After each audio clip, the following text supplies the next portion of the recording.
Good evening, and welcome to tonight's little journey back in time. Imagine, for a moment, that you've just stepped into the world of the Middle Ages, a time when the concept of love and romance was as complicated as it was mysterious.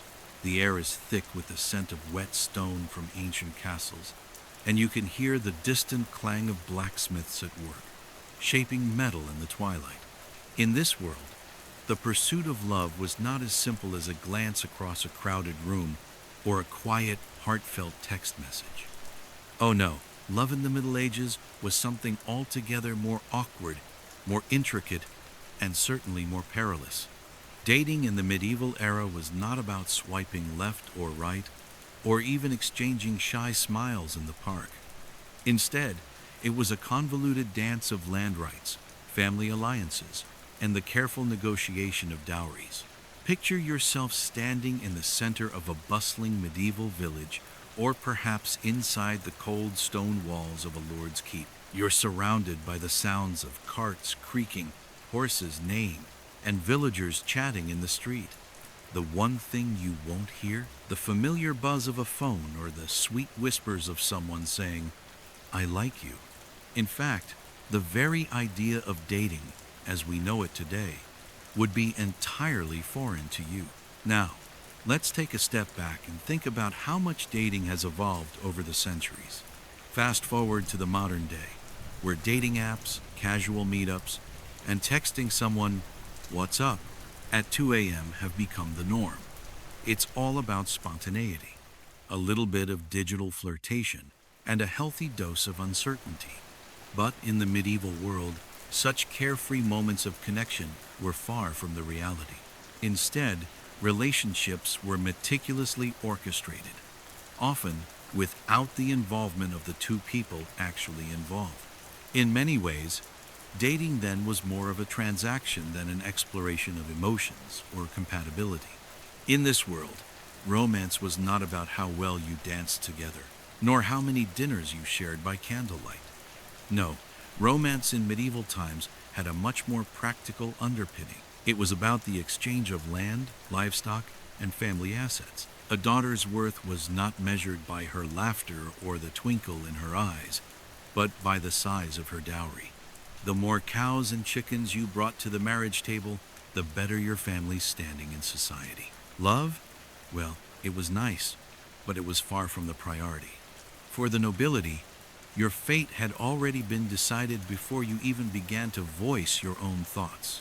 The future spouse? You would most likely meet them for the first time on your wedding day, much to your discomfort. In these times, the very notion of falling in love could be considered reckless.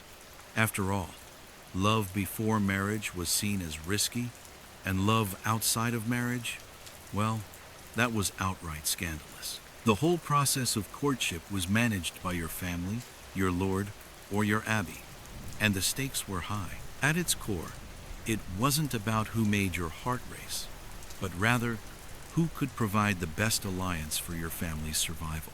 Take a moment to imagine it. You, standing in a crowded medieval market, watching potential suitors pass by. You're not considering whether someone has a nice smile or a cute laugh. No. You're more likely to be scrutinizing whether their landholdings are extensive enough to secure a decent future, or whether their livestock can produce enough to ensure you're well fed. Yes, your mother and father are already eyeing that young man with the fine horse, or perhaps that young woman with a substantial dowry, and soon enough you'll be expected to court them. But this isn't just any courtship. It's a business transaction wrapped up in the guise of affection. This is where the complexity of medieval romance begins to reveal itself. It's about survival, alliances, and strategic partnerships. Love takes a back seat to land deals and the securing of economic stability for your family. As a young man or woman in this time, you would quickly come to understand that your worth was determined by what you could offer in terms of property, livestock, and yes, the all-important dowry. Perhaps you're a noble, and you've been betrothed from the moment you were born before you even had the chance to develop your own thoughts on love. In such a case, Your wedding day would likely be the first time you would meet your future spouse. How unsettling, you might think. No dinner dates, no cozy walks along the river, no slow burning connection, just the cold, hard reality of an arranged match made by your parents, or perhaps by the strategic calculations of your lord. And then there are the peasants, perhaps your ancestors, or maybe even your past selves. For them, the courtship process was not entirely formal, but only slightly so. Love was not considered a priority. Rather, what mattered was practicality. Could you offer a strong back for farm labor? Could you provide enough food for the winter? It was more about building a life together than discovering whether your partner was someone you could share dreams with by the fireside. Yet, even in this simpler, rougher world, love still had its place, though it was often a forbidden luxury. Imagine the modest joys of a peasant's life, where romance was about the little things. Perhaps a whispered word while working side by side in the fields, a shared glance while tending to the animals, or the exchange of a small gift, a carved spoon or a woven ribbon. There was a certain sweetness in these simple gestures, an unspoken understanding that, while you may not have the luxury of romantic poetry or grand declarations, you could still find love in the quiet moments of life. But even these small gestures were not without risks. In the medieval world, to act on love, especially outside of the sanctioned bounds of marriage, could lead to scandal. And in this era, scandal could cost you far more than just your reputation. It could cost you everything. That's why courtship, even for peasants, often involved not just family approval but the careful eye of the local priest, the nosy neighbor, and of course, the gossiping village. As we wander through this medieval world, it's easy to see that, despite the differences in time and culture, some things never change. The struggles of finding love, navigating family expectations, and negotiating the terms of romance are, in many ways, still with us today. But tonight, as you listen to the story of medieval courtship, let yourself drift into the past where love was not a fleeting text or a swipe on a screen, but something far more complex, far more intertwined with the very fabric of society. A world where love may have been a secondary consideration, but the effort to make it work was no less profound. Let this journey be a gentle one, where the simplicity of medieval life lulls you into a peaceful sleep, just as love in those times was often as quiet and unassuming as the world around it. So, as we step into the medieval night, let's breathe in the cool, damp air of stone castles and green fields, and let the quiet complexity of medieval romance wash over you, bringing you a sense of peaceful reflection as you drift towards a well-earned rest. To truly understand the world of medieval romance, we must first take a step back and understand the cultural and societal backdrop against which these relationships were played out. Let's picture it together. The distant echo of a church bell tolling, the smell of fresh hay in the air, and the sound of the blacksmith's hammer ringing in the village square. The scene is peaceful, yet there's an underlying tension, an undeniable weight that rests upon every interaction. In a world where survival itself was a constant negotiation, love had to make do with what little room was left over, and it was far from the blissful, spontaneous connection we might picture today. In the Middle Ages, there was no dating in the modern sense of the word. No romantic strolls through parks. No cute first dates at coffee shops. No texting back and forth about, "What are you up to tonight?" That sweet, awkward exchange of words between strangers at a party, completely foreign in this time. Instead, the idea of a romantic relationship was a much more formal, much more pragmatic affair. It wasn't about butterflies in your stomach, stolen glances, or that electric moment of first touch. No, in medieval society, the concept of love was intricately woven into the larger, far more pressing issues of family legacy, land, and social status. Romance in the Middle Ages was a transaction, a contract, sometimes literal, sometimes unspoken, but always bound by rules set long before either party had a say. In our world today, when we think of dating, we imagine two people who, after meeting or connecting, decide to spend time together to see if they might be a good match.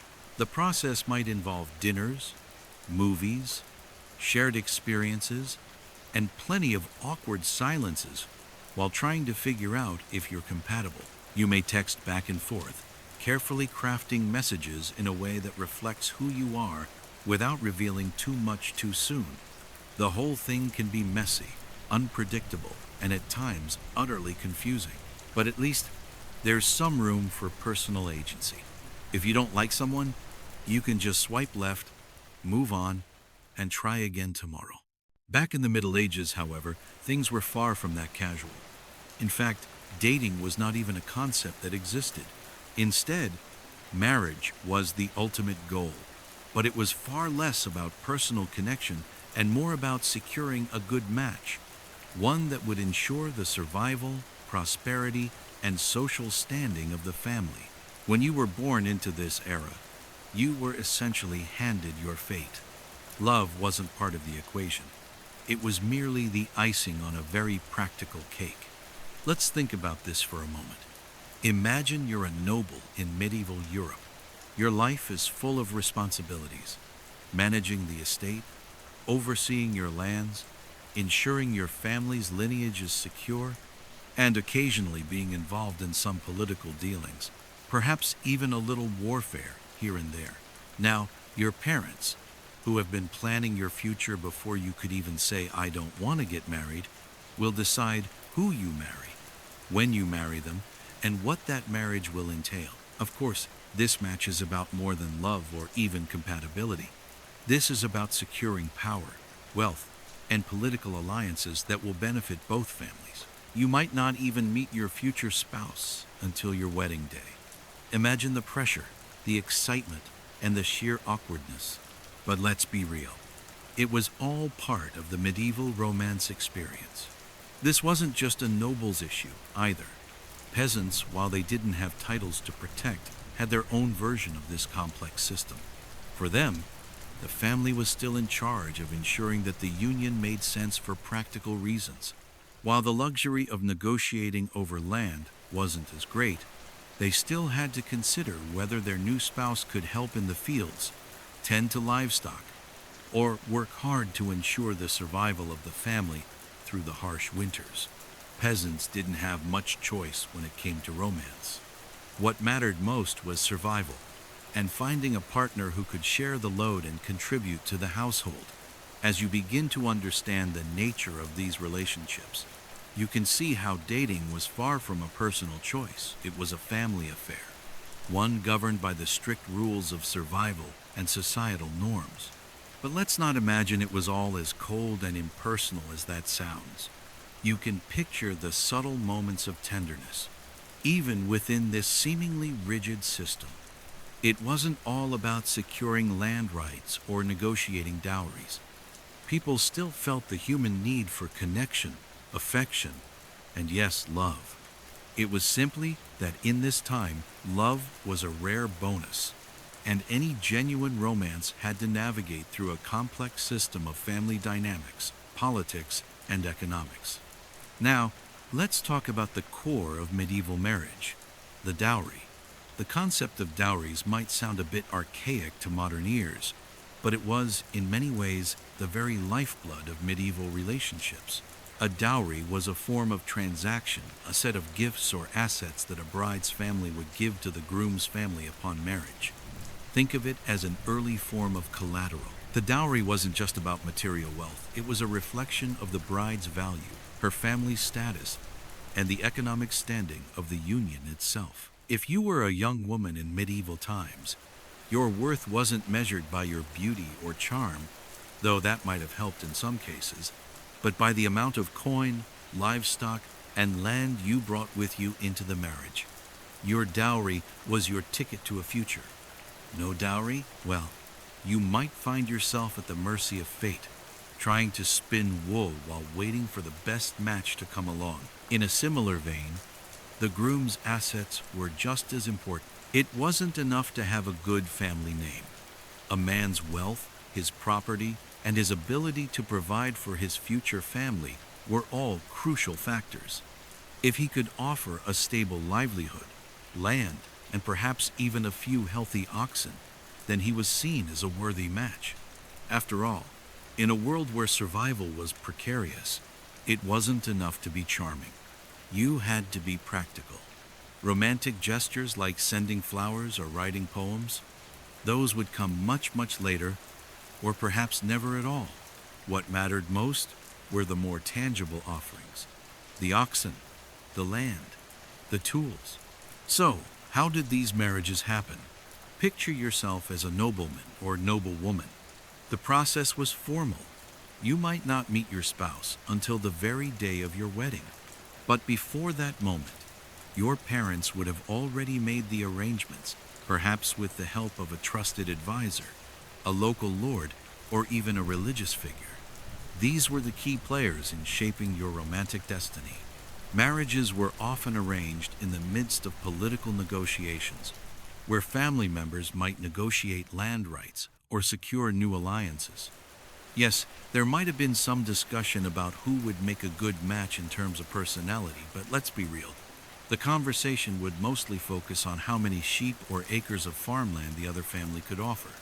For the nobility, the political ramifications of a marriage were enormous. One's choice of spouse wasn't just about love, it was about securing power, controlling territory, and fortifying family alliances. A marriage between two noble families could change the balance of power in an entire region. It was a strategic move as calculated as any chess game. A union between two wealthy families could elevate both families to greater heights, while a bad match could spell disaster, resulting in the loss of land, influence, or wealth. So, for those who lived in castles and kept their affairs firmly within the family tree, marriage wasn't an affair of the heart, it was a contract, a document to be signed in front of a priest and witnessed by the entire community. Now, imagine yourself a young nobleman standing in the grand hall of your family's castle. You've just come of age, and your father has called a meeting with the local lord to discuss the upcoming union between you and his daughter. You're nervous. You've heard stories of other young nobles who barely knew their spouses before the wedding day, and you're not sure how to feel about this arrangement. Sure, you've seen the woman you're supposed to marry at various gatherings, but those fleeting glances haven't really given you a sense of who she is, or whether you'll even get along. But here's the thing, you're not expected to fall in love. In fact, you're expected to make the best of it, understanding that this marriage is not for your personal happiness, but for the well-being and security of your family. You've been raised with this knowledge all your life. Love in this world is a bonus, not a requirement. And then there's the idea of courtship, as it was practiced in the Middle Ages. Unlike our modern notions of courtship, where young couples might get to know each other through dates, shared interests, and mutual affection, the medieval version was far more formal. It was a slow, often painful process that involved polite conversations, public displays of affection, often just a show for the family and society, and lots of chaperone time together. Yes, you might exchange a few small gifts, perhaps a fine scarf or a token of some kind, but these acts were more about signaling intentions than expressing genuine emotions. It was a public, calculated performance designed to ensure that everyone, from the family to the local priest, approved of the match. In this world, even small gestures of affection had deeper, hidden meanings. To pass someone a token of affection, a glove, a ribbon, a small trinket, was to make a quiet but powerful statement. I acknowledge you as a potential match, and I wish to court you within the acceptable bounds of social norms. But these tokens were not always clear. They were often as ambiguous as they were significant. A single glove might mean love, or it might mean that the giver was merely testing the waters, checking to see if the recipient would accept. In many ways, this medieval courtship, with its tokens, formalities, and negotiations, laid the groundwork for how romance would evolve in future centuries. It was a complicated dance, a mixture of obligation, politics, and slow burn affection. And while today we might long for the passion and spontaneity of modern love, there was something just as powerful in the way the people of the Middle Ages navigated their relationships. Their love was built not on fleeting moments of chemistry, but on something far deeper, a commitment to family, legacy, and the idea of building a life together in a world where survival was the highest priority. So, while we may look back at medieval romance with a smile, a sense of bemusement, and maybe a little bit of disbelief, we must also recognize the beauty and complexity in it. After all, what is love but a deep connection, however it's formed? And in the Middle Ages, love was shaped by a world that, while strange and foreign to us, was just as full of emotion, desire, and longing as our own. As we journey deeper into the world of medieval romance, we come to one of its most fascinating, if not utterly perplexing elements, the arranged marriage. If you thought the complexities of today's dating world, with its swipes, texts, and endless queues of first dates, were difficult to navigate, imagine a world where your romantic fate is sealed long before you even understand the concept of love.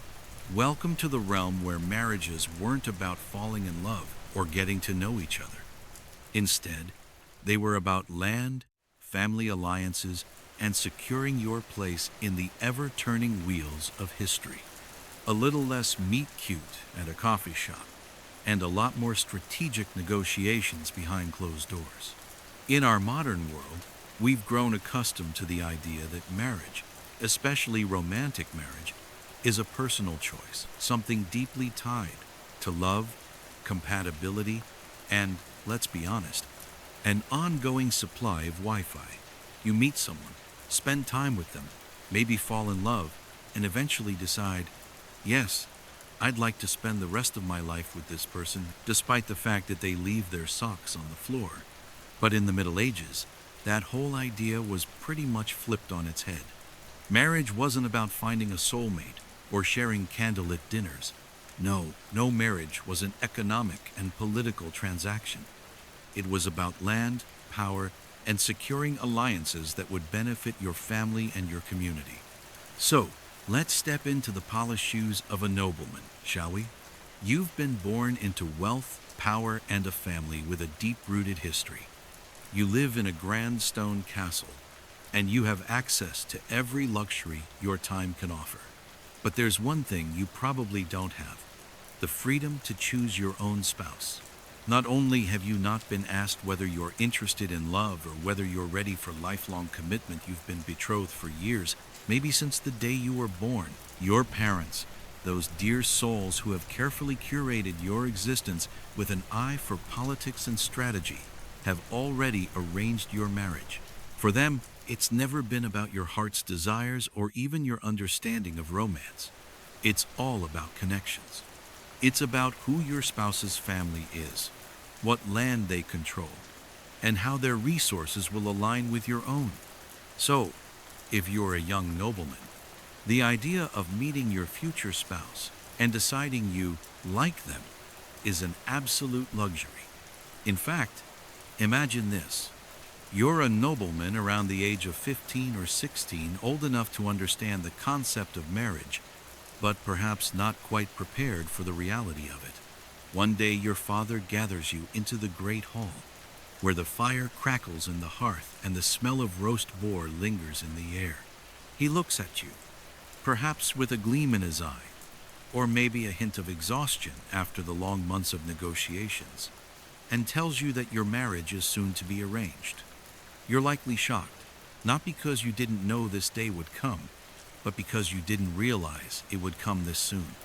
You may have heard whispers of a marriage being arranged between you and another noble family, perhaps even a distant cousin you've never met, but now it's real.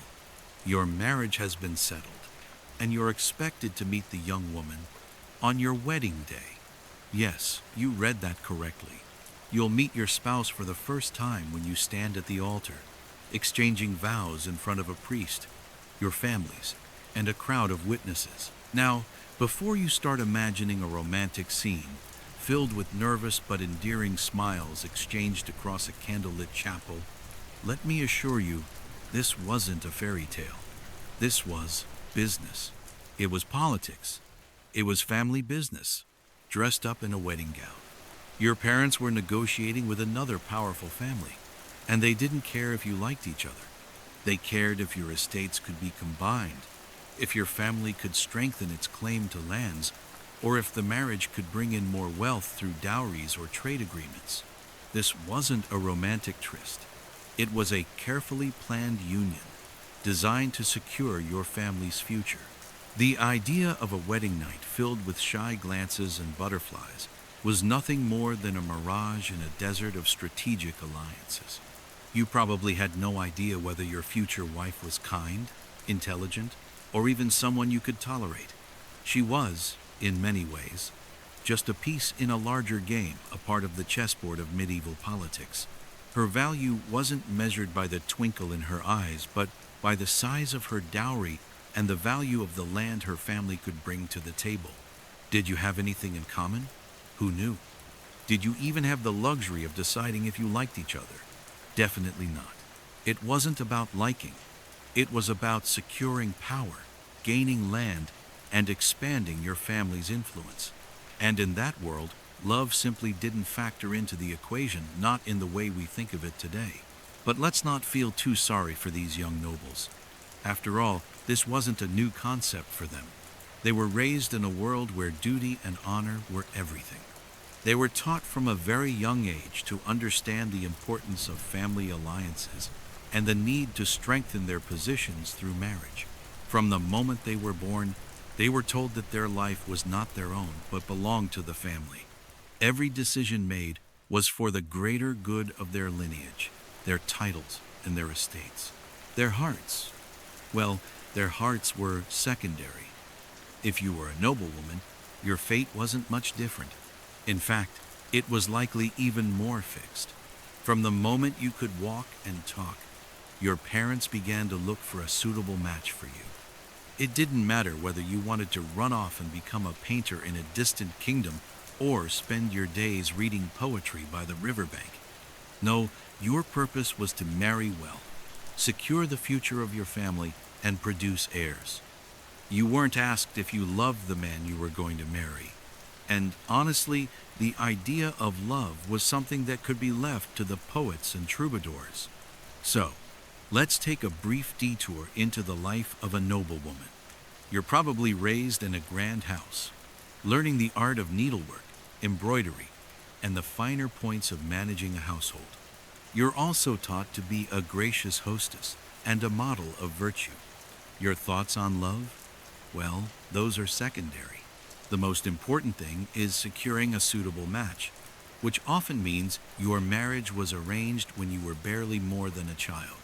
You'd probably know of your betrothed by name, but seeing him in person? That might not happen until the very day of your wedding. There's no time for romantic daydreams in this world, where your future is mapped out by the power of your family name and the dowry you bring with you to the marriage bed. But let's not paint too bleak a picture. There was room for affection in these unions, albeit in a more controlled, measured way. Yes, the marriage itself was about strategic advantage, but that didn't mean there wasn't an opportunity for the couple to form a bond. Over time, as you and your spouse shared duties and raised children together, affection could develop. Many couples, especially those in the upper echelons of society, did eventually come to care for each other, even if that love wasn't the driving force behind the marriage. Their partnership, forged through the shared experience of managing estates, overseeing lands, and securing the family's future, often grew into something meaningful, albeit slowly, and with much less fanfare than we might expect today. The bond between a noble couple, while not rooted in the heady rush of young love, was often one built on respect, duty, and practicality. The challenges of managing lands, leading households, and negotiating with other families brought the couple closer, albeit through a slow, sometimes difficult process. Still, it was a partnership that, over time, might evolve into something like love. It wasn't the romantic ideal of passion and wild gestures, but it was a steadfast, grounded affection that emerged through shared experiences and mutual respect. In that sense, even the most practical of marriages had the potential to give way to a deep connection, one forged in the fires of family obligations and the day-to-day rhythm of noble life. But for those outside the aristocracy, the situation was not much different, albeit on a smaller scale.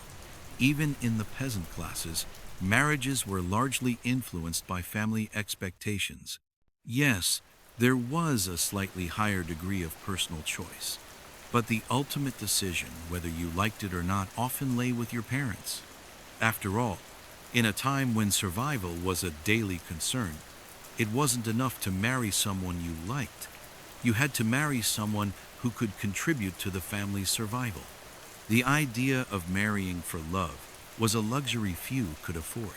In all cases, medieval marriage was a calculated decision made for the good of the family, not for the romantic whims of the individuals involved. Love, as it was understood in the modern sense, was something to be considered after the marriage had already been arranged. If it came at all, it was simply an added bonus. The goal was survival, family security, and the maintenance of one's social standing.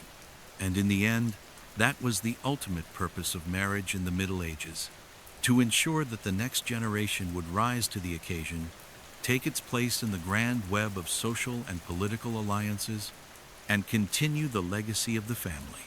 So, as we step back from this medieval world, it's hard not to wonder how it all worked out. Surely, such a system must have produced its fair share of unhappy unions. Yet, despite the rigidity of the arrangements, many medieval marriages endured for decades, bringing with them a sense of stability and continuity. Perhaps in the end, that's what truly mattered: the preservation of family, honor, and the legacy of the name. Whether or not love played a significant role was often beside the point. But as we'll see later, even in a world so dominated by pragmatism, there were moments, small, fleeting moments, when love managed to slip through the cracks. And in those moments, medieval romance came alive in a way that could not be explained by dowries, land, or power. It was something more, something human, but more on that later. Now that we've waded through the high towers and grand halls of the nobility, let's step down to a world that is, shall we say, more earthy. It's time to leave behind the grandeur of castles and take a walk among the humble cottages and fields of the peasants, the backbone of medieval society. Though, as we'll discover, their romantic lives weren't quite as free from the long arm of family influence as we might hope. Picture it.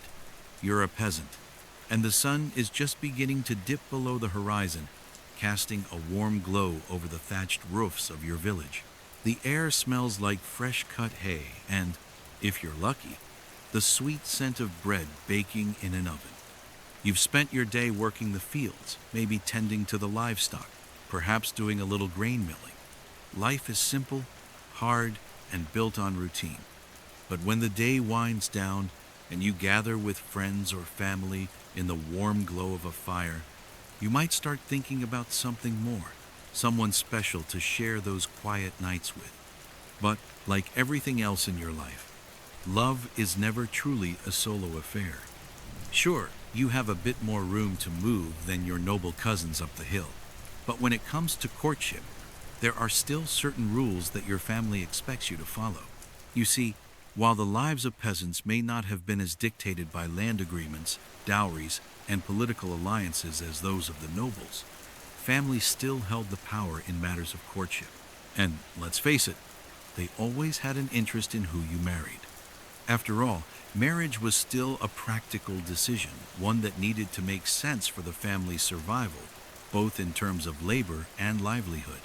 A match wasn't just about how charming or attractive you were, but about who could best contribute to the farm, help raise the children, and share in the backbreaking work that would sustain you through the cold, hard winter months. The stakes may not have been quite as high as they were for nobles, but trust me, things were still serious. Now, let's imagine you're a young peasant man. Let's call you Tom, just for simplicity. Tom has spent most of his days hoeing the fields, repairing fences, and perhaps fixing that one roof that always seems to leak when the rain comes down hard. But as evening falls, his mind drifts to something else. He's thinking about Maggie, the daughter of the neighboring farm. He's seen her around, catching glimpses of her as she walks to the market or when their paths cross in the village square. There's a certain spark, a little flutter in his chest every time their eyes meet. She's no noblewoman, to be sure, but Maggie is strong, hardworking, and most importantly, her father owns a couple of goats, which is a major asset. He'd be lying if he didn't admit that the goats were part of the appeal, but Tom's interest is genuine. Sure, he's also keen on the idea of helping out with the farm work and the possibility of her father's goats providing a nice milk supply. But there's something in her laugh, in the way she carries herself with the strength of someone who spent their life working with the earth, that makes Tom feel like maybe, just maybe, she's the one. But, as in all things medieval, Tom's feelings are not the only thing that will determine whether he and Maggie will end up together. No, there are family considerations to account for. And here's where things get tricky. Because in the peasant world, while there may be a bit more freedom than among the nobility, there's still no escaping the reality that your parents and extended family will have their say. After all, they're the ones who know exactly how many hands are needed to tend to the farm and how many mouths can be fed with the resources available. They're also the ones who might have to provide some of the dowry. Yes, even peasants had dowries, though not quite the cows and lands of the nobility, but certainly some livestock or tools to help establish the new couple in their shared life.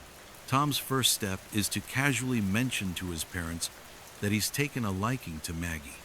Now, you might be thinking, surely Tom can just ask Maggie out for a walk in the woods or a picnic by the river.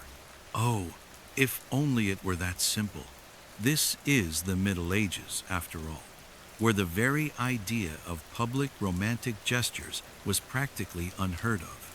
Instead, Tom must approach this slowly, carefully, and most importantly, through his family. If he's lucky, his parents will know Maggie's family well enough to be comfortable with the idea. But they'll need to know more than just that. What does Maggie's father do? Does he have any goats? How much land does he work? How many cows, chickens, or sheep does he have?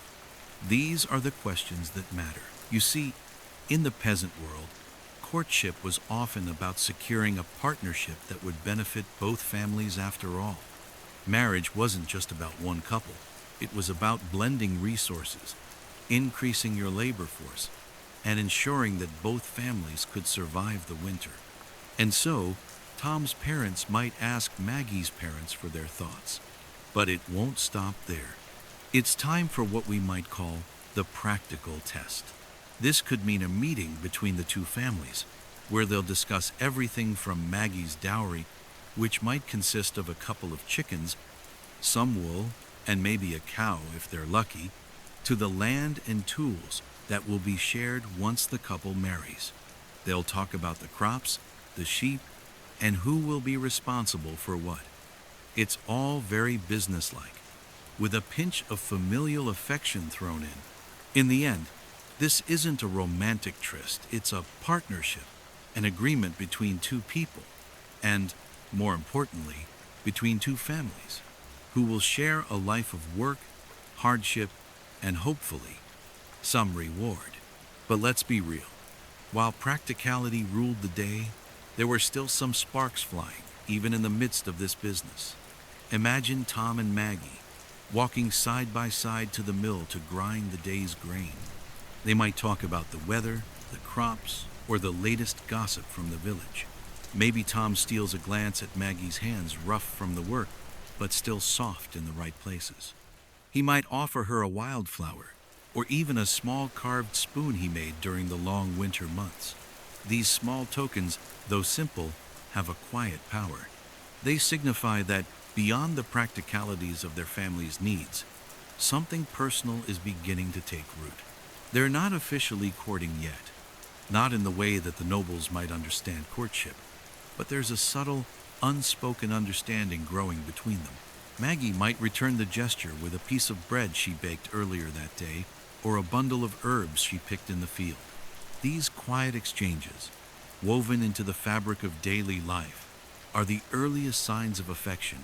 In a world where romantic gestures aren't necessarily encouraged, but are still very much a part of the human experience. In the peasant world, while the stakes might not have been as high as they were for the nobility, marriage was still serious business. There were still families to please, resources to manage, and the unyielding demands of farm life to contend with. It wasn't all sunshine and roses, and certainly not a matter of immediate passion. Yet, even in this simple, hard world, love had a way of sneaking in. It might not look like the grand, sweeping gestures of the nobility, but it was still there, found in the little things, in the quiet moments spent together, in the exchange of gifts that were both practical and deeply personal. Now, after all this, we must ask, what does this mean for Tom and Maggie? Will they marry? If everything falls into place, if both families agree to the union, if the dowry is accepted, if the practicalities work out, then yes, they will marry. Their wedding, though simple and quiet, will be just as important as any noble wedding, as it will solidify the alliance between the two families and ensure that the labor on both farms is shared, that their resources are combined, and that both families have a chance of surviving the hardships that the next season might bring. There will be no elaborate ceremony, no over-the-top celebrations, but in a world ruled by the land and the seasons, that simple wedding will mark the beginning of a new partnership, one built not just on affection, but on shared responsibility, trust, and an unspoken understanding that together they are stronger than they could ever be alone. So, yes, even in the humblest of homes, there is room for courtship, for connection, and even for the slow bloom of love. It may not have been the grand fairy tale that the nobles enjoyed, but in its own way, it was just as meaningful, just as necessary, and just as deeply human. Even for peasants, the quest for love, though guided by practicality, was something more than just survival. It was the delicate, quiet weaving together of two lives, two families, and, hopefully, two hearts. By now, we've explored the practical side of courtship and marriage in the Middle Ages. The land, the livestock, the dowries, the alliances, all the essential building blocks that held medieval society together. But what happens when you start to think about romance in the midst of all this? What happens when the human heart, that unruly, stubborn organ, decides it wants more than just the security of land and family ties? That, my friend, is when things get complicated. In the world of the Middle Ages, love was not a priority. Oh, sure, people felt it, just as they do today. They may have looked across a crowded marketplace and felt their heart flutter at the sight of someone with a smile that made the world seem warmer. Perhaps they exchanged fleeting glances, or even, with a bit of courage, whispered a shy compliment. But these feelings, these wonderful, dangerous feelings, were considered, well, rather impractical. After all, what was the point of romance when the primary goal was securing your family's survival, wealth, and status? Romance was, at best, an afterthought. At worst, it was something to be suppressed, controlled, or outright avoided. Love was something to be negotiated after the marriage contract was signed, not before. Falling in love before marriage was risky, really risky. In fact, falling in love outside of marriage? Well, that was downright scandalous. Let's put ourselves in the shoes of a young noblewoman.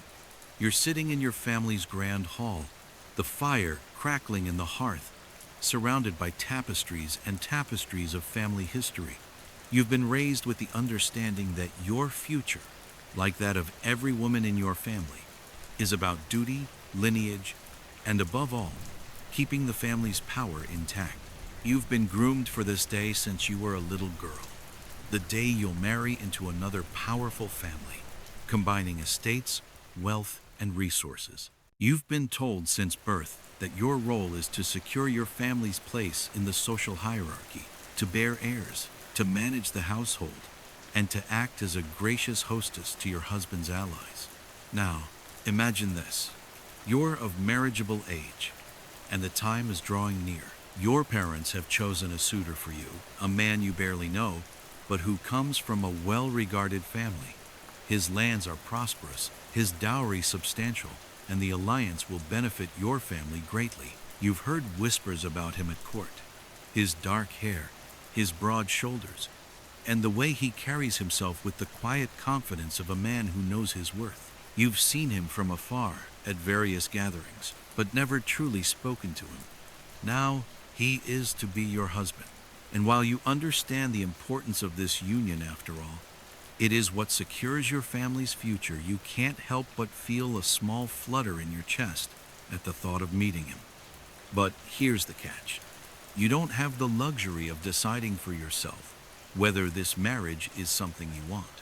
If we were to go a bit deeper into your psyche, your medieval psyche, that is, you might start to feel a conflict. You've been raised to believe that love, while lovely, is secondary to the practical considerations of marriage. You may have heard the poets sing of courtly love of knights who adore ladies from afar, exchanging poetry and tokens, but you've always known that this type of love isn't for you. You don't have the time for it. You don't have the luxury of indulging in such romantic notions. Love outside of marriage? Well, that's considered a scandal, a dangerous path fraught with whispers and disapproval. And yet, here you are, caught between duty and desire, between the family's needs and your own budding feelings. But the truth is, even if you do feel a flutter, even if you are secretly longing for that romantic connection, falling in love before marriage is considered downright reckless. In the world of the Middle Ages, love before marriage is not just impractical, it's dangerous. If you allowed yourself to fall in love with your future spouse before the marriage was even arranged or sealed, you would be risking your family's reputation. After all, your future spouse wasn't chosen for their charm, their wit, or their ability to recite poetry. They were chosen for their title, their holdings, their wealth, and the security they could provide for your family. If you fell in love with them too early, there was a risk, whether real or imagined, that your heart might begin to overshadow your judgment. And that could cause a scandal that could reverberate through the entire social fabric of your family's world. The medieval world was far from forgiving when it came to matters of the heart, and in this context, love was a dangerous game. Let's take a moment to look at the consequences of such forbidden love. You see, if you happen to fall in love with someone who was not pre-approved by your family or outside the boundaries of your arranged marriage, your social standing could be jeopardized. Love was not a right to be explored freely. It was a privilege that came only after you had fulfilled your family's needs, duties, and responsibilities. And if you, by some wild stroke of rebellion, found yourself in love with someone outside of your marriage contract, someone, perhaps, of a lower social standing, or someone whose family couldn't provide the necessary dowry, you would find yourself in a perilous situation indeed. Any romantic notions would quickly turn into scandalous whispers. You'd be seen as reckless, as selfish, as someone who thought of nothing but her own desires and not the greater good of the family. You might even be ostracized from the court, deemed a social outcast. Marrying for love was a noble idea, but not one that could withstand the harsh scrutiny of medieval society. But here's the catch. There was a way out, a loophole, if you will. and it's where the world of romantic idealism and medieval practicality meet. While love outside of marriage was absolutely frowned upon unless it fit the tragic narrative of a poem. Yes, you heard that right. Love that was forbidden, love that was ill-fated or tragic, love that led to despair and heartache. This type of romance was not only acceptable, it was glorified. Tragic love stories, those full of longing, unfulfilled desires, and heart-wrenching separation, were celebrated. If you found yourself in an affair of the heart that went against the social order, you were not doomed forever. No. If your love was tragic enough, if it met the certain dramatic criteria, it could be romanticized and immortalized in song, poem, or story. Think of all those courtly love songs, those medieval poems that sang of knights suffering for the unattainable lady, or of ladies pining away for knights they could never have. These stories were far from reality, of course, but in the medieval world they were seen as romantic ideals. Knights swooning over their unattainable love interests? Perfectly acceptable, even admirable. If you were a lady who fell in love with a man outside your social class, a man who could never be yours, or if your heart longed for someone you could never marry due to family politics, well, then your situation had all the makings of a tragic romance. And in the Middle Ages, tragic was good. Tragic meant beautiful, and beautiful meant worthy of poetic immortality. In this world, tragic love was not an embarrassment. It was something that could elevate your standing as an object of romantic admiration. It was a bit of a paradox, wasn't it? The very thing that society frowned upon, the affair of the heart that didn't fit into the neat, tidy contract of marriage, was somehow the most poetic, the most desirable kind of love. Of course, the reality was much darker than the romanticized ideals. The forbidden love stories that filled the pages of medieval literature were not based on any true freedom or choice. These were stories that left the lovers doomed to longing, to separation, to death even. The tragic endings were a way of channeling the longing and passion that could never have been fully realized. And yet, the world seemed to romanticize that longing. In medieval society, it was much easier to worship the idea of unattainable love than to confront the messy, imperfect reality of human connection. So, what about our noble woman, the one we imagined earlier? How did she navigate this treacherous world? Perhaps, like so many others, she learned to bury her emotions and submit to the arrangement that had been made for her, all the while secretly dreaming of a love like the one sung about in those hauntingly beautiful poems.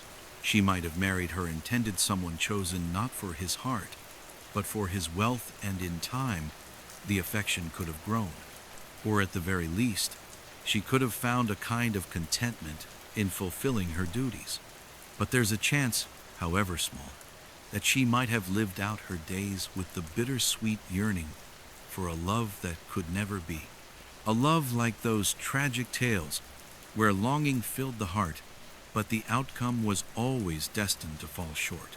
In the world of the Middle Ages, where survival, duty, and family came before the whims of the heart, those tragic love stories were the closest thing many people had to a romantic ideal. And in a world full of rigid social structures and unyielding responsibilities, that tragic, unattainable love became, in a strange way, a symbol of freedom. Freedom that was, ironically, never to be realized. So, if you were lucky or unlucky, depending on how you saw it, you might live your days in that strange, beautiful tension where love was both something you dreamed of and something you were told was far too dangerous to seek. And in that paradox, somewhere between the desire for passion and the obligation of duty, you'd find the heart of medieval romance. It was messy, it was risky, and it was never as straightforward as it seemed. But perhaps, in the end, that was the true beauty of it. Now, We find ourselves at the intersection of romance and economics, the crossroads where love is no longer a whimsical, spontaneous affair, but a cold, calculated transaction. In the Middle Ages, the very notion of courtship was less about stolen glances or whispered confessions under moonlit skies, and much more about securing your future, securing your survival. In fact, the courtship process was heavily influenced by social class, material wealth, and family alliances, making love a commodity just as much as land, livestock, or crops. If you're imagining a young man serenading a young woman under her window, composing poetry on parchment and presenting her with a rose, it's time to step back from that idealized version of courtship and put on your practical boots. In the world of medieval romance, especially for the lower and middle classes, marriage was rarely about falling in love. Instead, it was about what you could offer in exchange for a life partnership. The young man's worth wasn't determined by his charm or wit, though that may have helped, but by his land, livestock, tools, and any other resources that could contribute to the couple's future survival. And the young woman? Well, her worth was measured by her dowry, what she could bring into the marriage, in terms of goods, land, or livestock. Love? Love came after the contracts were signed, after the families had weighed the material worth of both parties. Romance came last in the equation. And that, dear reader, is where the medieval world differs so vastly from our own. Let's pause and imagine ourselves in the shoes of a young peasant man. Let's call him Henry. Henry is in his mid-20s, healthy, strong, and capable of managing his family's farm. He has spent years learning how to plow fields, raise cattle, and build the necessary tools to survive in the harsh, unforgiving world of medieval rural life. Henry is a good catch, not because he's particularly charming, though he's certainly no stranger to modest smiles, but because he owns several acres of arable land, a small herd of cows, and a sturdy hut in which to live. Now, Henry has reached the age where his family feels it's time for him to marry. Not for love, mind you, but because it's practical.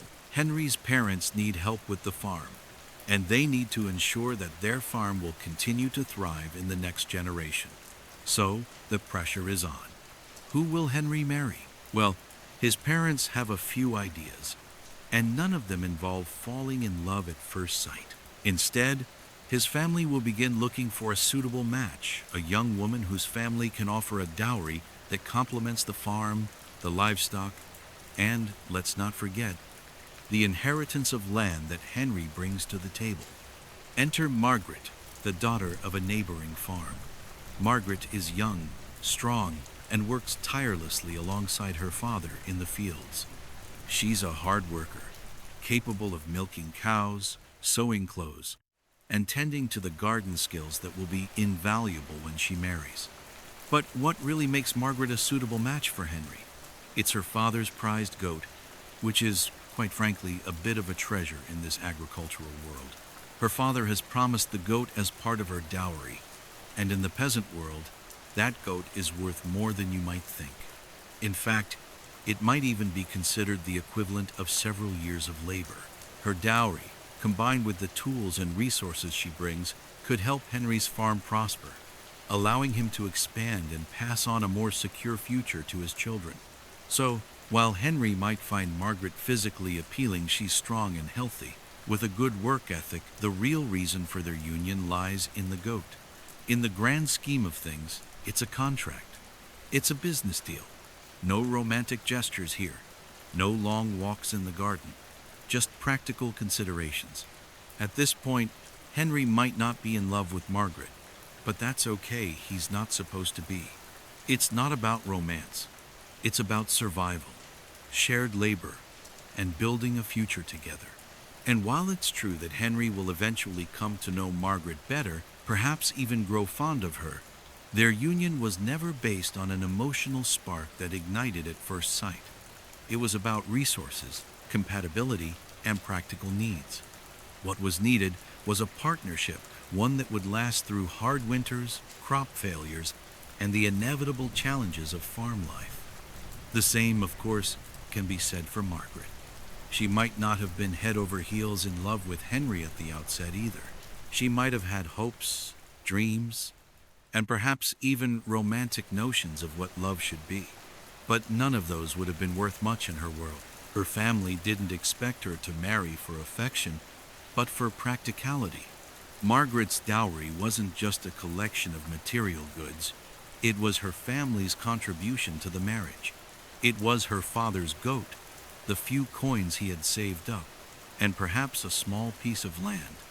That was her value. It wasn't a matter of who she liked or who she loved. It was about what she could offer in exchange for a stable future, someone with whom she could share the demands of life and who could help her carry the weight of the family farm forward. Her future, much like Henry's, depended on resources, alliances, and the ability to endure the harsh realities of medieval life. But let's step back for a moment and look at the larger picture, because what's going on here is not just about Henry and Margaret. Their marriage, though humble, is a reflection of the larger medieval society, where marriages were less about love and more about securing wealth, land, and power. In fact, the very idea of romance, at least as we understand it today, was a luxury that few could afford. After all, you didn't marry because of a fleeting feeling in your chest. You married to ensure that your family would continue to thrive, that your land would remain productive, and that your children would be set up with the resources they needed to succeed in the future. For those of noble birth, the stakes were even higher. If you were a young nobleman, courting a woman wasn't just about finding someone who would help you run your estate. It was about securing alliances that could influence the very balance of power in the kingdom. A noblewoman's dowry wasn't just a goat or a handful of cows. It could be lands, titles, or rights to resources that would strengthen the family's position among the nobility. A marriage among the upper classes wasn't just an exchange of goods. It was a matter of political strategy. Marrying the right person could cement your family's hold on power, secure trade routes, or extend your influence over neighboring territories. In this world, love was a secondary concern, and romantic courtship was something that existed only in the poetry and songs of bards. The union between Henry and Margaret is, in a sense, a microcosm of what marriage looked like for many across medieval society. Their union isn't about an idealized love. It's about partnership, mutual support, and the exchange of valuable assets. But even as we acknowledge the practicalities that governed medieval marriages, we can't forget that even in the harshest of circumstances, love had a way of creeping in. Yes, love, that messy, unpredictable, all-consuming feeling, could and did find its way into these arrangements, though it was often secondary to the more practical elements of the marriage. Henry and Margaret may not have fallen in love at first sight, but over time, shared experiences, mutual respect, and perhaps even moments of tenderness could allow affection to grow. Love, even in this world of transactions, wasn't something that could be entirely suppressed. In fact, many of the most enduring marriages in the Middle Ages were built on the foundation of partnership, but were later strengthened by the slow-growing affection that developed between the couple as they worked side by side, year after year. Of course, it's worth noting that not every marriage worked out this way. Not every union in medieval society was a match made in heaven, or even one where affection had room to grow. In a world where the demands of life were so pressing and where survival often depended on making the right marital connections, it's no surprise that some people found themselves stuck in marriages that didn't provide the emotional fulfillment they had hoped for. Some marriages were, quite frankly, miserable, as family duties, financial pressures, and emotional neglect took their toll. But even in these cases, the idea of marriage as a transaction held firm. People stuck together, not out of love, but out of necessity. the same necessity that had brought them together in the first place. As we step back from this discussion of material wealth and familial duty, it's clear that in the medieval world, the concept of love as a transaction was not just a passing cultural quirk. It was a fundamental part of how medieval society functioned. People didn't marry for the thrill of it. They married to ensure their survival, to protect their family's legacy, and to pass on wealth and status to the next generation. In a time when life was often short, harsh, and unpredictable, marriage was about creating security and stability. And yet, in this world of transactional love, something beautiful still emerged, the quiet, enduring love that blossomed in the spaces between duty and survival. As Henry and Margaret's story shows, even in the most practical, calculated of unions, affection could take root. Love was, in the end, not just a commodity to be bartered. It was something that grew from shared responsibility, from partnership, and, ultimately, from the understanding that, in a world of uncertainty, the most precious thing you could hold on to was the person standing beside you. Ah, courtly love. Now, here's where things get even more complicated, my friend. We've already discussed the no-nonsense, hard-edged practicality of peasant courtship, where love was a transaction as much as a feeling, and nobility's marriage arrangements, which often prioritized land, titles, and political alliances over personal affection. But what about the upper crust of medieval society? The knights, the ladies, the courts filled with gilded tapestries and velvet gowns. Was love in these circles any different? Oh, it was different, all right. In fact, it was almost unrecognizable as love, if we're being completely honest. Picture this: a knight resplendent in armor, sitting at his writing desk in a candlelit chamber, quill in hand, composing a sonnet to a noblewoman whose marriage has been arranged for political reasons, and, by the way, who may or may not even know he exists.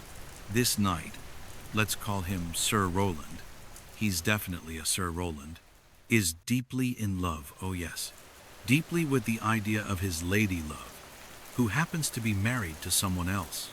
But here's the catch. Sir Roland is not in any way, shape, or form supposed to engage in anything that might be considered physical affection with this lady. Oh no. Instead, he will express his love through words, poetry, jousts, and the occasional "I'll defend your honor to the death" type of act. Welcome to the world of courtly love, the chivalric, highly stylized, and utterly impractical form of romance that knights were expected to practice during the medieval period. Courtly love wasn't about courtship in the modern sense. It was about adoration from afar, a kind of distant, idealized affection that had little to do with the realities of marriage and everything to do with performing an emotional and social spectacle. And, as we'll see, it was the ultimate form of unrequited love, one that often ended in anguish, longing, and lots of poetry. Let's break it down for a moment. The concept of courtly love was popularized by troubadours, poets who traveled from court to court, composing and singing songs of the knightly devotion to their ladies. But there was a particular kind of lady to whom these knights would dedicate their affections: married noblewomen, often already married to powerful lords or kings. Ah, yes, the unattainable. That was key in the courtly love tradition. The knight, like Sir Roland, was expected to pine for a lady who was beyond his reach, not because she was unattainable for reasons of beauty or personality, though to be fair, she probably was, but because her marriage, often arranged for political or social reasons, stood between them. So, Sir Roland would sit down, quill in hand, and compose yet another sonnet to Lady Isabel of the neighboring estate, who, despite being married to Lord Reginald, a rather grumpy but politically important man, was still very much the object of Sir Roland's poetic affections. Sir Roland's poetry, as the tradition demanded, would be laden with grandiose metaphors and extravagant declarations, but it wasn't personal affection in the way we think of love today. No, no. Courtly love was about longing, devotion, and suffering, all without so much as a whisper of physical touch. Imagine composing a letter filled with feelings of intense passion, and then handing it to your beloved, knowing she'll never touch you, let alone kiss you. Welcome to the medieval knight's emotional roller coaster. This distance, both emotional and physical, was at the heart of courtly love. Knights were expected to be constantly in a state of yearning, gazing from afar at their lady love, who was often too busy with the practicalities of her own marriage to even notice the knight's fevered devotion. The ideal knight was supposed to endure suffering in silence, channeling his feelings into deeds of valor. You might think that a knight in armor, gallantly charging into battle, is all about strength, honor, and valor in combat. But in the world of courtly love, that valor was, quite literally, in the service of a lady who wasn't even supposed to be aware of how deeply he felt. It wasn't enough to simply write poems or declare loyalty. Oh no, Sir Rowland, in his unending devotion, would have to prove his worth through feats of bravery, such as jousting in tournaments, winning glory in battle, or performing noble deeds in the hopes that one day the lady would recognize his sacrifice, if only in the smallest glance. This is where things get a bit comical, or perhaps tragic, depending on your perspective. Imagine jousting not for land or a prize, but for the approval of a lady who probably wouldn't even look your way unless you were about to win the title of most chivalrous knight in the kingdom. And even then, she might smile politely, but that would be the extent of it. The knights who practiced courtly love were also expected to be perfect gentlemen, not in the modern sense of holding open doors, but in the medieval sense of being willing to sacrifice their honor, their wealth, and their health for the woman of their affections. They were to endure the most intense emotional suffering as a way of proving their devotion. They could never, under any circumstances, engage in physical affection with their lady. That was taboo, even scandalous, and would bring dishonor to both knight and lady alike. Courtly love demanded restraint, a kind of emotional repression that required knights to perform deep, aching devotion without the benefit of any physical intimacy. In a way, it was the ultimate form of unrequited love. The more impossible the love was, the more beautiful and pure it seemed to medieval society. Let's say, for a moment, that Sir Rowland's devotion is growing stronger, and he's composing yet another poem to Lady Isabel. In it, he describes how his heart burns with longing for her, how he dreams of her when he sleeps, and how her beauty shines brighter than the stars. But of course, she won't read it, or if she does, she'll smile with a polite nod and then get back to the more pressing matters of her life, such as managing the estate and attending to her husband, Lord Reginald, who, while he might not be the most exciting or romantic figure, certainly provides her with a stable, secure life. The emotional agony of Sir Rowland is all for naught, as the woman he adores is not only taken but is, in fact, far more concerned with her actual duties than the romantic gestures of a knight. But in Sir Rowland's mind, this is where the romance lies, in the suffering, in the distance, in the unattainable nature of love. This is the paradox of courtly love.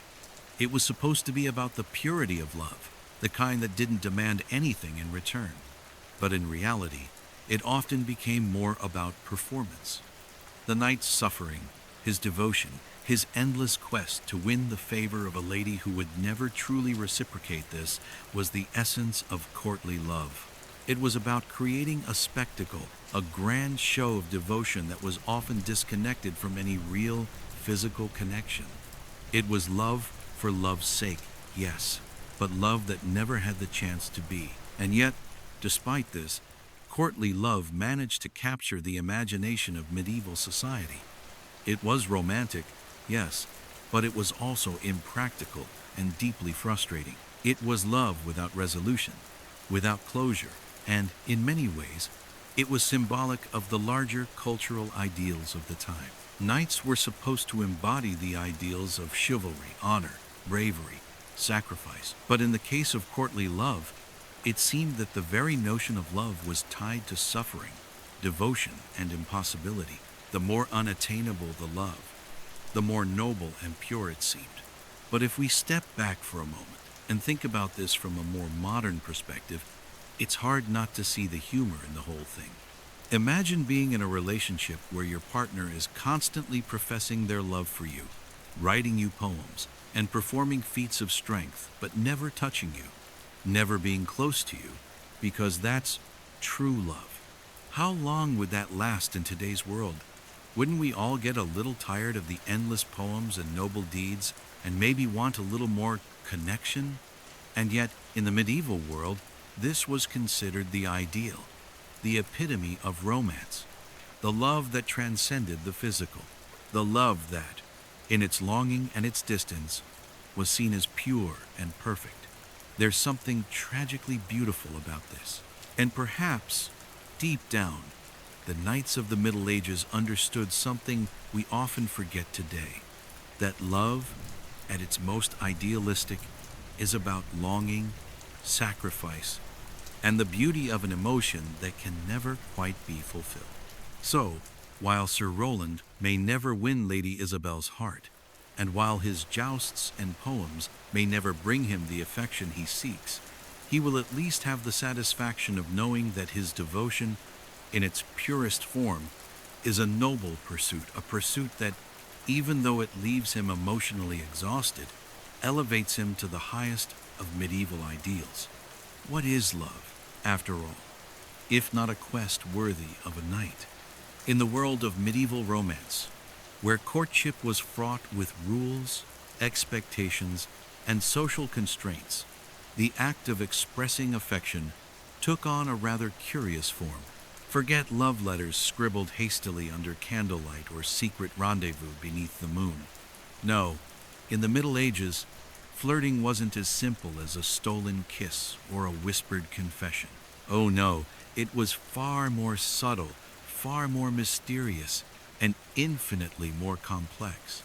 Welcome to the world of tokens, the medieval equivalent of flirting, where emotions were hidden in small, tangible objects, and every gesture carried far more weight than you might imagine.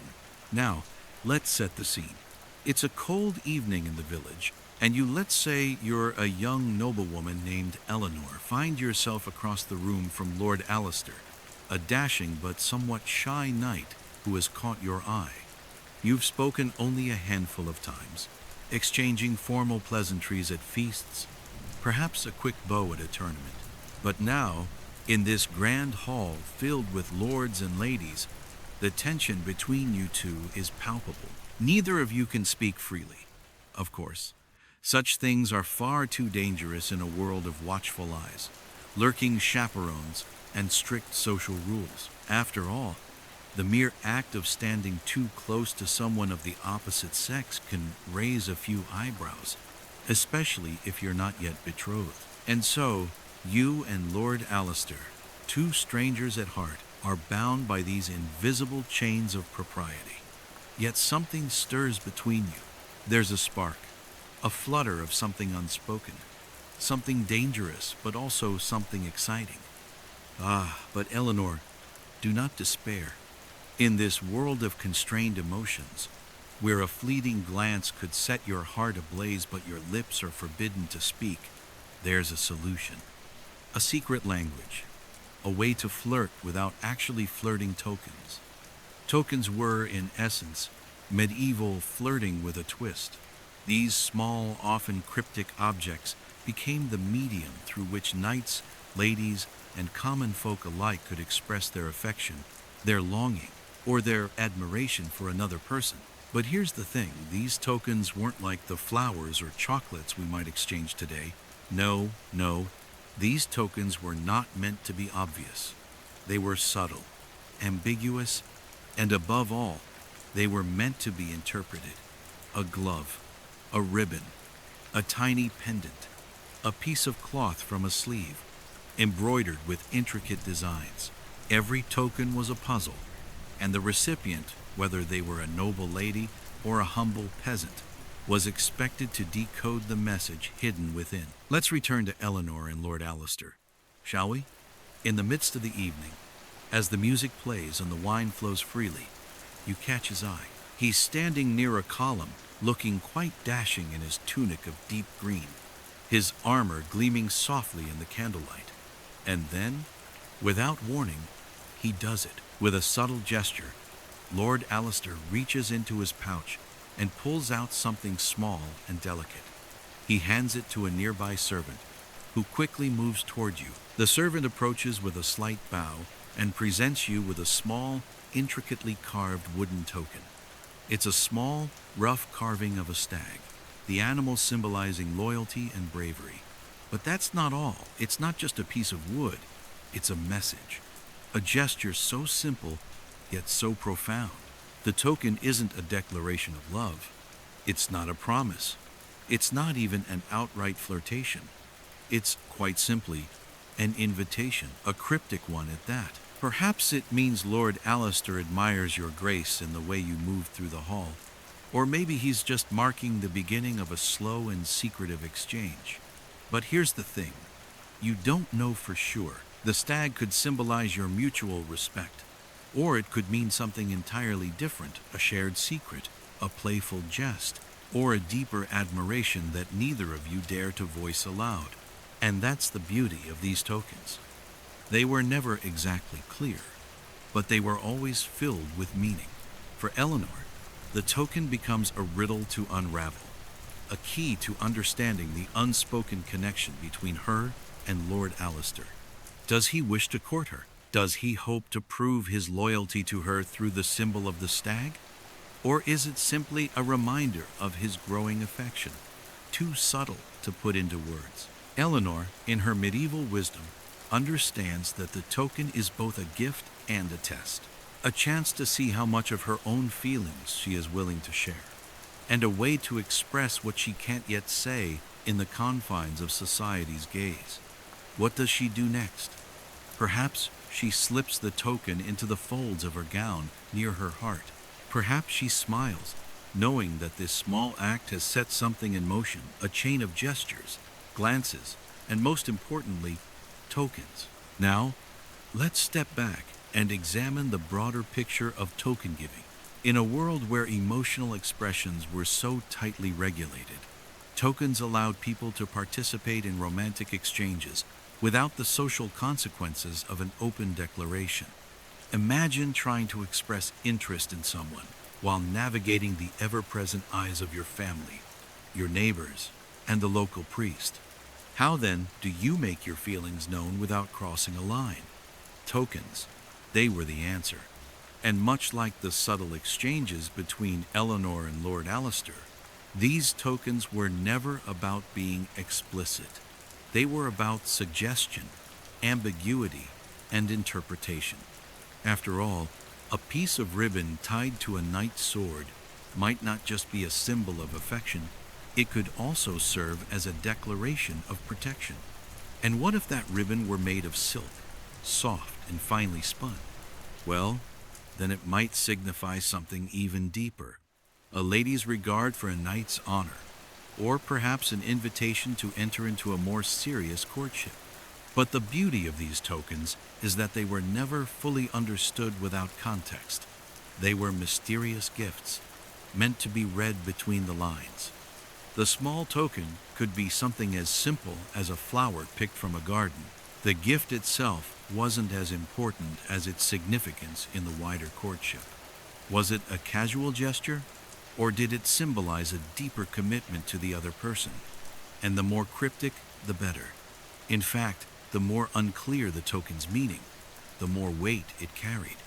The receiver had to consider it carefully, interpret it thoughtfully, and perhaps, just perhaps, find a way to respond. Imagine now that Lord Alistair's token, his carving of the stag, has been received by Eleanor, and she, in turn, decides to reciprocate. She chooses a token of her own, something equally ambiguous, perhaps a small silver pendant shaped like a crescent moon. She presents it to him the next time they meet, under similar circumstances in the same crowded hall. The pendant has no obvious message. It doesn't declare her affection or her intentions. Instead, it's a quiet, mysterious offering, one that Sir Alistair must interpret just as she did with his token. It is the continuation of a game, a dance, a conversation carried out in silence but with profound implications. These tokens, though outwardly simple, carry the full weight of the emotions and desires they represent. They are, in essence, an invitation to explore a relationship without crossing the boundaries that society has set in place. But of course, not all tokens were as delicate or as discreet as those exchanged between Eleanor and Lord Alistair. For peasants, tokens often had a more utilitarian nature. A carved piece of wood, a handkerchief, or a ribbon might have been simpler, but they still carried the same weight of meaning. These tokens weren't just symbols. They were messages, ways of expressing interest, offering protection, or acknowledging affection. And in some cases, the tokens could carry risks. What if you gave your token to the wrong person? What if someone misunderstood the meaning of your gesture? These were the delicate dangers of token giving in a world where every action was scrutinized, and every glance could be read for hidden meanings. Still, the power of tokens as a form of communication cannot be overstated. They allowed people to flirt in a world where overt expressions of love and desire were strictly off limits. They allowed knights and ladies, peasants and nobles alike to express the deepest emotions while remaining safe within the constraints of society. And whether they were carved out of wood, embroidered on a handkerchief, or woven into a ribbon, these tokens carried an emotional weight that words alone could never capture. They were the silent messengers of medieval courtship, subtle, ambiguous, and filled with meaning. As we move forward, it's worth considering how these tokens, the small, cryptic gestures of affection, speak to a deeper truth about medieval romance. In a time when speaking your heart was a luxury few could afford, these tokens allowed love to thrive in the spaces between words, in the ambiguity and mystery that lay just beneath the surface. The token was the perfect expression of love's elusive nature. Love, after all, is not always about certainty. Sometimes it's about the thrill of the unknown, the waiting, the interpretation, and the quiet, secret understanding that passes between two people in the exchange of something small and seemingly insignificant. If you think navigating a modern relationship is tricky, say, trying to find the perfect balance between texting, emoji use, and making your intentions clear without coming off too desperate, well, you're in for a rude awakening when you take a little detour back in time. Imagine this: you, a young man or woman in the Middle Ages, attempting to express affection toward your beloved, but instead of a simple, "Hey, I'm free tonight, want to hang out?" you find yourself facing the ever-watchful eyes of not one, but several chaperones, all ready to pounce at the slightest hint of improper behavior. Want to hold your beloved's hand? Not unless you're willing to risk public scandal and potential excommunication. Want to share a private word? Too bad everyone is watching, always. Ah, medieval courtship, where romantic privacy was practically non-existent, and every interaction was scrutinized like a political speech. Love in this era wasn't just something you shared with the object of your affections. It was something everyone knew about, whether you wanted them to or not. And it wasn't just your parents who were in on the act. No, indeed, there was a whole network of people, the priest, the local gossip, the village elders, ensuring that nothing untoward happened during courtship. The slightest slip-up, a simple brush of the hand, could have consequences that rippled through your entire social standing. Imagine yourself for a moment as young Thomas, a humble, earnest peasant lad, eyes set on the lovely Alice, daughter of a prosperous farmer in your village. You've admired her from afar for months, stealing glances across the market as she carries baskets of bread and eggs. There's something about the way she laughs, something that stirs your heart, but there's no hope of sharing those feelings directly. Why? Because in this world, your parents will decide who you marry. And even before that, your every move is being watched, cataloged, and interpreted by a vast network of mediators. You're not just courting Alice, you're courting the entire community. It's no wonder, then, that the practice of chaperoning was so prevalent. The chaperone was a fixture in medieval courtship, always hovering like a guardian angel, though one with significantly more watchful suspicion and significantly fewer kind words. If you were a young woman, your chaperone was often a family member, your aunt, perhaps, or an older sister whose sole job was to make sure you behaved. The chaperone's presence, as you might guess, was hardly subtle. You couldn't just sneak a kiss or steal a moment of privacy under the watchful eyes of a woman whose primary concern was ensuring you stayed as far away from improper conduct as humanly possible. Want to enjoy a quiet walk by the river, perhaps, where the two of you could finally converse without your every word being overheard? Not so fast, my friend. Chaperones were there to make sure your every move, every word, every gesture was not only appropriate but also properly monitored. If you were a young man, it wasn't much easier. You, too, had to navigate the watchful eyes of the community. You couldn't just approach Alice's family's home and ask for her hand in marriage without the approval of her father, and probably her priest. No.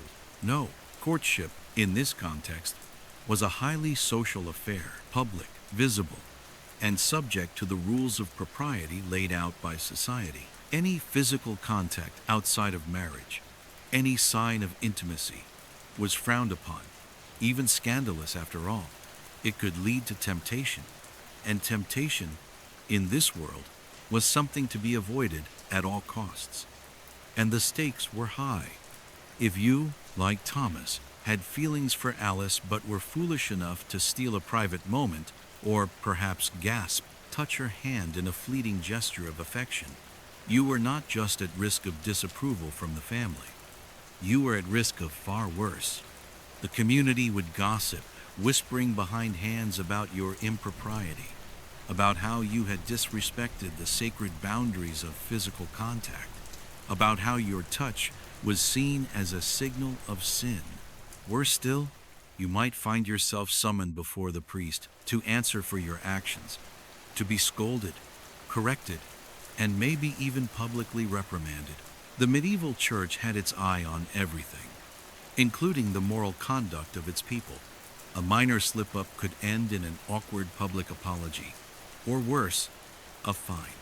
It was a high-risk game, trying to court in such a tightly controlled world. And, of course, let's not forget about the role of the priest in this equation. It wasn't enough for the families to watch over the young couple, oh no. In the Middle Ages, the priest also held considerable influence over the relationships of the faithful. In fact, the priest would often be the one to dictate the rules of courtship, determining when and how couples could express interest in one another. The church was obsessed with purity, sexual purity, emotional purity, and, above all, marital purity.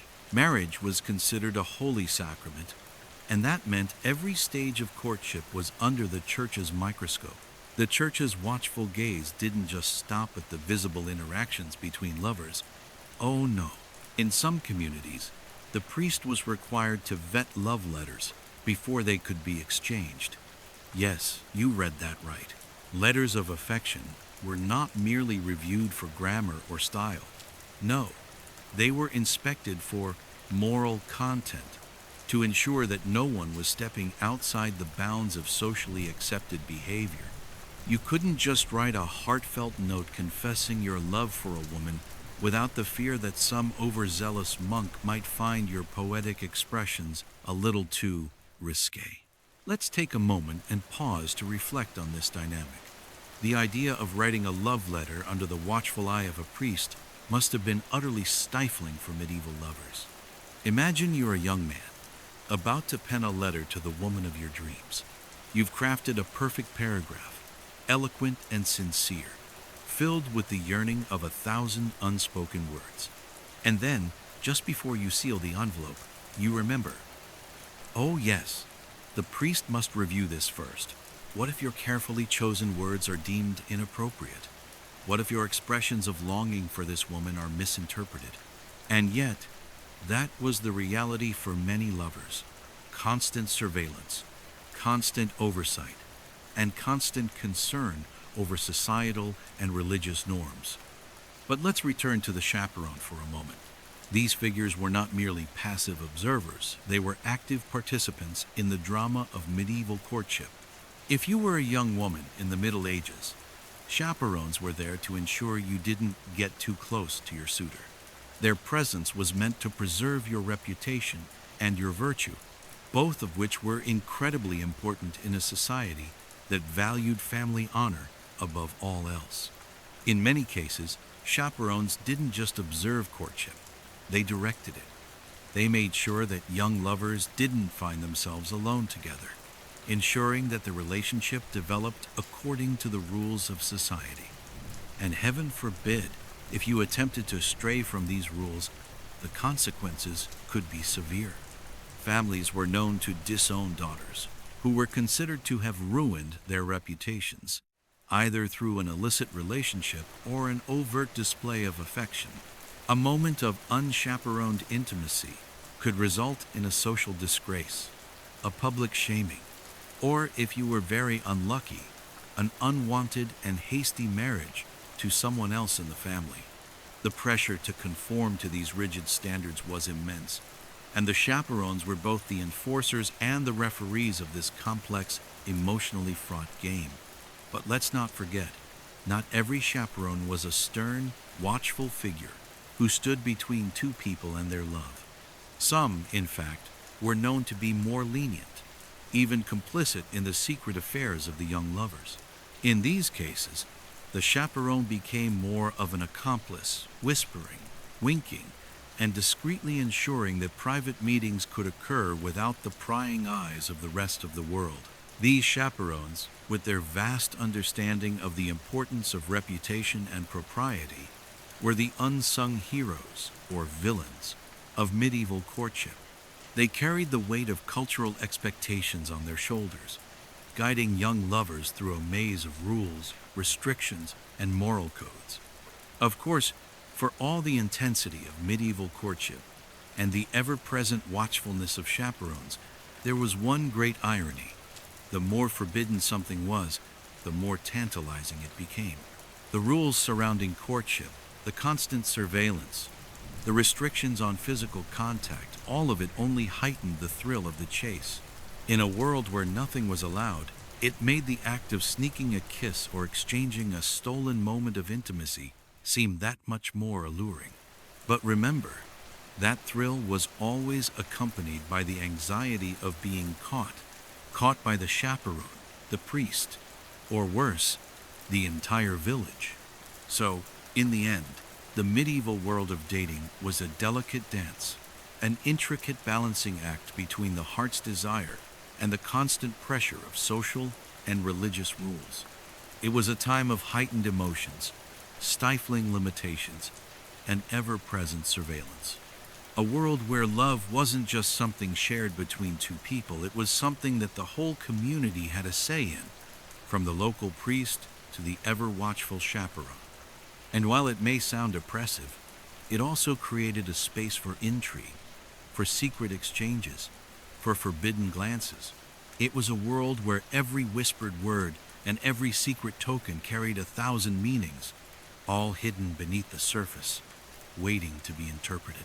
But in that world, where privacy was a luxury few could afford, perhaps the most important thing to remember is this: love in the Middle Ages may have been complicated, constricted, and closely monitored, but it was also alive in the eyes of the young lovers, alive in the secret notes passed in the dead of night, and alive in the briefest touch of the hand when no one was looking. And for all the chaperones and surveillance, that spark of love, no matter how hidden, could never truly be extinguished. Ah, the church. In the medieval era, it was more than just a place of worship. It was the central nervous system of society, the moral compass, the lawmaker, and the ultimate arbiter of good conduct. No area of life, from what you ate for dinner to who you married, escaped its watchful eye. And when it came to romance, well, let's just say the church had very strong opinions. Romance, as it turns out, was seen by the medieval clergy not as something tender and free, but as a potentially dangerous force that, left unchecked, could lead the faithful down a path toward temptation, sin, and, ultimately, damnation. Now, I can hear you asking, but what about love? What about courtship? Surely the church would have supported people finding their soulmates. Oh, not exactly. The church had a rather more pragmatic view of these things. Sure, marriage was important, but it was important for the right reasons. Love, as a foundation for marriage? Well, that was a bit too risky. You see, the clergy were more concerned with ensuring that romantic interactions were controlled and, above all, pure. After all, romantic gestures could lead to all sorts of things: unholy passion, lust, the dangerous idea that people might marry for personal affection instead of land, dowries, or political gain. Heaven forbid. Enter the church's most innovative and somewhat comically strict contribution to medieval romance: the Anti-Flirting Manual. Yes, you read that right.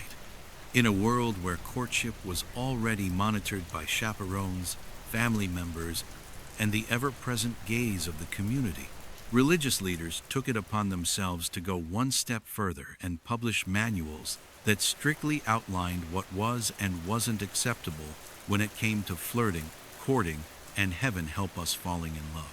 These were not light-hearted romantic pamphlets encouraging people to express their feelings in healthy, respectful ways. No. These manuals were more like rule books for emotional and social conduct, designed to stop flirtation in its tracks before it led to any sinful behavior. Think of them as the medieval equivalent of a how not to be inappropriate guide, but with a much heavier emphasis on avoiding temptation at all costs. Imagine it. You're a young, hopeful knight, maybe a little bashful, but with a heart full of romantic intent. You've caught the eye of Lady Gertrude, the daughter of a prominent noble, and every time you glance at her across the banquet hall, your heart skips a beat. Naturally, you want to make your feelings known.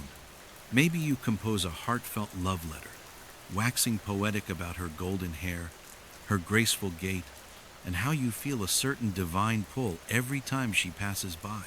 You're not asking for marriage, not yet, but surely you can express your admiration, right? After all, isn't that how love works? Well, before you even dare send it, think again, because someone might intercept it, and that someone could be a priest with a very stern attitude toward love letters. You see, the church didn't trust love letters. Too many opportunities for unholy expressions of affection, they reasoned. Too many possible misunderstandings about the boundaries between pure admiration and, well, lust. In fact, some monasteries went so far as to have love letters reviewed by the clergy to make sure that nothing scandalous had been written within the lines. Yes, you heard that right. Priests read your romantic correspondence. If there was the faintest suggestion that your words were too passionate, too flirtatious, or, God forbid, too personal, your letter would be censored. Any romantic expression that didn't align with the church's strict moral guidelines was either altered or destroyed. And if you were particularly unlucky, you might be scolded in public for your unholy affections. You might be thinking, that's got to be the most medieval thing I've ever heard. And you'd be right. But the church's influence on courtship didn't stop with just the censorship of letters. Oh no. The clergy were actively involved in making sure that any form of romantic interaction was not only appropriate but also holy. Let's think about courtship for a second. You, dear reader, might picture it as a fun, exciting, and maybe a little awkward process of getting to know someone, expressing interest, and seeing where things go. Not in medieval times. Oh no, courtship had to have a higher purpose. It had to be pure and moral, with no hint of impure or improper thoughts. Take a moment to imagine. You're a young couple trying to court each other, maybe at a festival or during a local feast. Every glance you exchange is watched. Every word spoken is scrutinized. And if you're caught even slightly out of line, maybe your hand brushes hers just a little too long. Or maybe your words are a bit too sweet, you could be publicly reprimanded. That's because, in the medieval world, any emotional or physical intimacy before marriage was considered not only immoral, but potentially dangerous. And the church wasn't about to let any little flirtation go unchecked. They had guidelines for everything from what to say, to how to behave, to what kinds of gifts were appropriate. No act of courtship was too small to escape their judgment. In fact, the church's guidelines were so strict that they often published entire books devoted to preventing flirtation from escalating into anything too serious. These anti-flirting manuals were essentially a list of instructions on how to behave properly in the presence of the opposite sex. The manuals covered everything from how to interact with someone you were interested in, keep it brief, formal, and respectable, to how to avoid any improper touches, absolutely no hand-holding, thank you very much. These rules weren't suggestions, they were commands. If you didn't follow them, you risked social exclusion, public embarrassment, or worse, excommunication. Imagine being scolded by a priest for a little too much eye contact or an overly enthusiastic compliment. That was the reality of romance in the medieval world. Now, let's dive into one particularly fascinating aspect of the church's approach to love and courtship, the concept of moral censorship. Medieval clergy were not just concerned with physical contact. They were obsessed with the emotional purity of romantic exchanges. Any emotional attachment that went beyond what they deemed appropriate was viewed as a moral failure, something that could lead you astray from your true purpose, serving God. Let's say you're a young nobleman, and you've fallen deeply in love with the daughter of a neighboring family. Your feelings are genuine, your affection sincere. But the church had a very different take. In their eyes, if you were allowing yourself to fall too deeply into the grips of affection, you were in danger of losing sight of your spiritual duties. It was seen as a distraction, and one that could lead to dangerous consequences. This mindset is perhaps best illustrated in the church's teachings on courtly love. As we discussed earlier, courtly love was a highly idealized, often unattainable form of affection, typically involving knights pining for married noblewomen. But even here, the church had something to say. They didn't mind that knights admired ladies from afar, as long as it remained a noble, virtuous longing that didn't lead to any unholy emotions. Any attempt to turn these feelings into something more, say, an actual relationship, was seen as a violation of divine order. The church was more than happy to endorse the idea of unattainable, idealized love. It just didn't want it to be real. The church's attitude was clear. Romantic love could exist, but only if it was contained, controlled, and subordinated to the greater purpose of serving God and ensuring the moral purity of the community. Flirtation, affection, and attraction were natural human desires, but they were dangerous if they got out of hand. So, they devised rules, guidelines, and manuals to keep everything in check. But this wasn't just a matter of doctrine. It was about maintaining the social order and ensuring that marriages weren't based on fleeting emotions but on stability, wealth, and social alliances. And yet, despite all the rules, guidelines, and manuals, the human heart remained stubbornly romantic. People did fall in love. They did write love letters, even if they were censored. They did steal glances, share stolen kisses, and exchange secret messages, even under the watchful eyes of priests and chaperones. Despite the church's best efforts to keep love confined to a controlled moral space, love found a way. After all, when has anything ever kept love from finding its expression, no matter the obstacles? So, while the church was busy writing anti-flirting manuals and overseeing the moral conduct of romantic interactions, the people it was trying to control were busy writing their own love stories, ones that might not fit within the church's approved guidelines, but were no less powerful for it. Because in the end, no matter how much the church tried to control it, love, like the heart itself, was unpredictable, uncontrollable, and just a little bit scandalous. Now, we've already learned that medieval romance was, shall we say, a complicated business. Between the watchful eyes of chaperones, the ever-present threat of scandal, and the church's ironclad grip on what was deemed appropriate behavior, love and courtship were anything but straightforward. But despite the myriad restrictions and constraints on medieval love, there was one secret weapon that the young lovers had at their disposal: the love letter. Oh yes, in an age where speaking openly about feelings was practically forbidden and physical affection was an absolute no-go, the written word became the one safe haven for emotions to flow freely. But before you get too excited and start dreaming of beautiful, passionate sonnets exchanged under the cover of darkness, let's pause for a moment. The love letter, much like everything else in medieval romance, was fraught with risks many more than you might imagine. You see, these weren't just simple, "Hey, thinking of you" notes tossed casually into an inbox.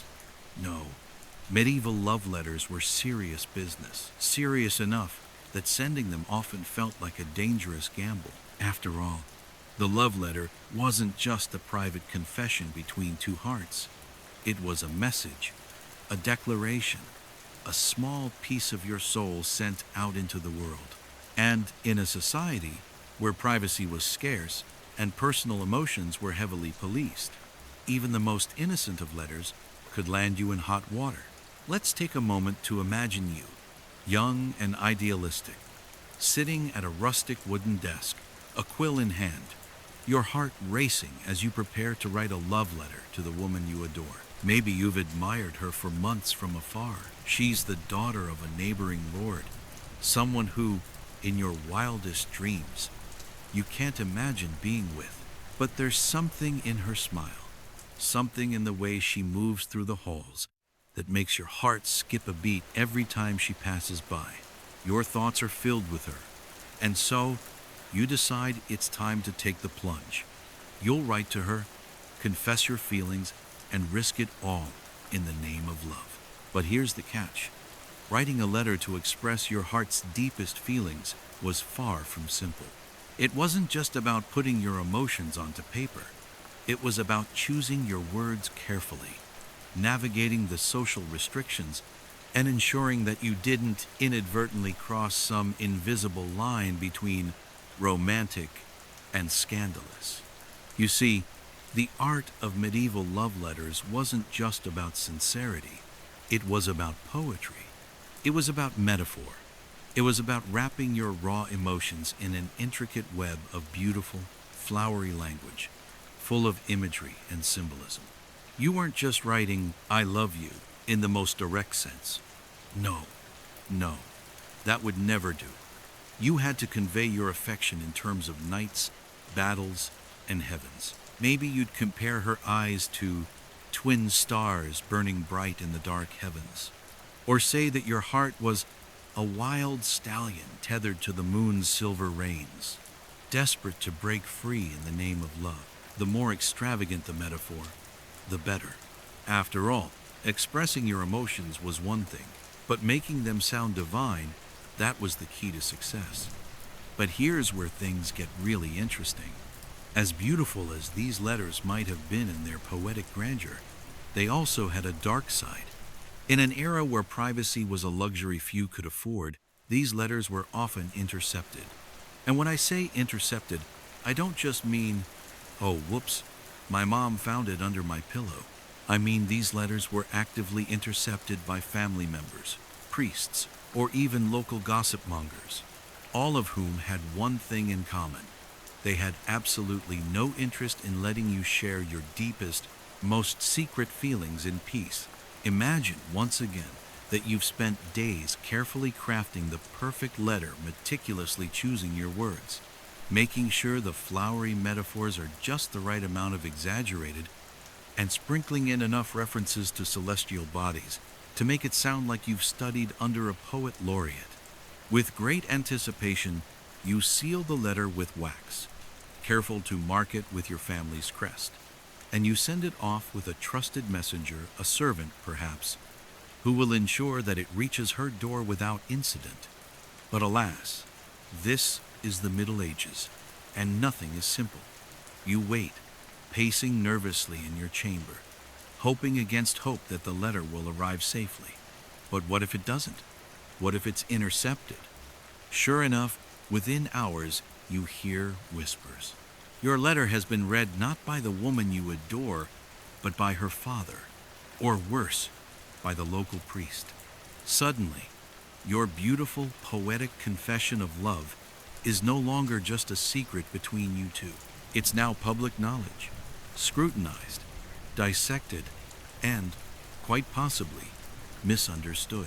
You see, the language of medieval love letters, with all its metaphors and imagery, was often misinterpreted. Your references to your heart being like a wild stallion might not sound so romantic to your beloved's father. He might take it as a sign that you're a loose cannon, unpredictable, and in need of control. Similarly, the stars you compared her eyes to? Well, in a world where the stars were often associated with divine fate, your father might see it as a sign of spiritual distraction, a sign that your head was in the clouds, away from the more practical, earthly concerns. That should be the focus of your life.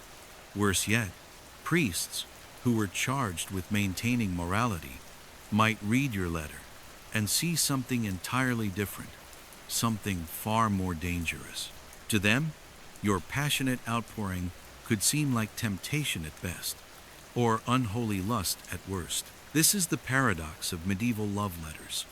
Though they were meant to be expressions of affection, they often had the unintended consequence of revealing too much. And the more poetic you got with your language, the more likely it was that your letter would be misunderstood.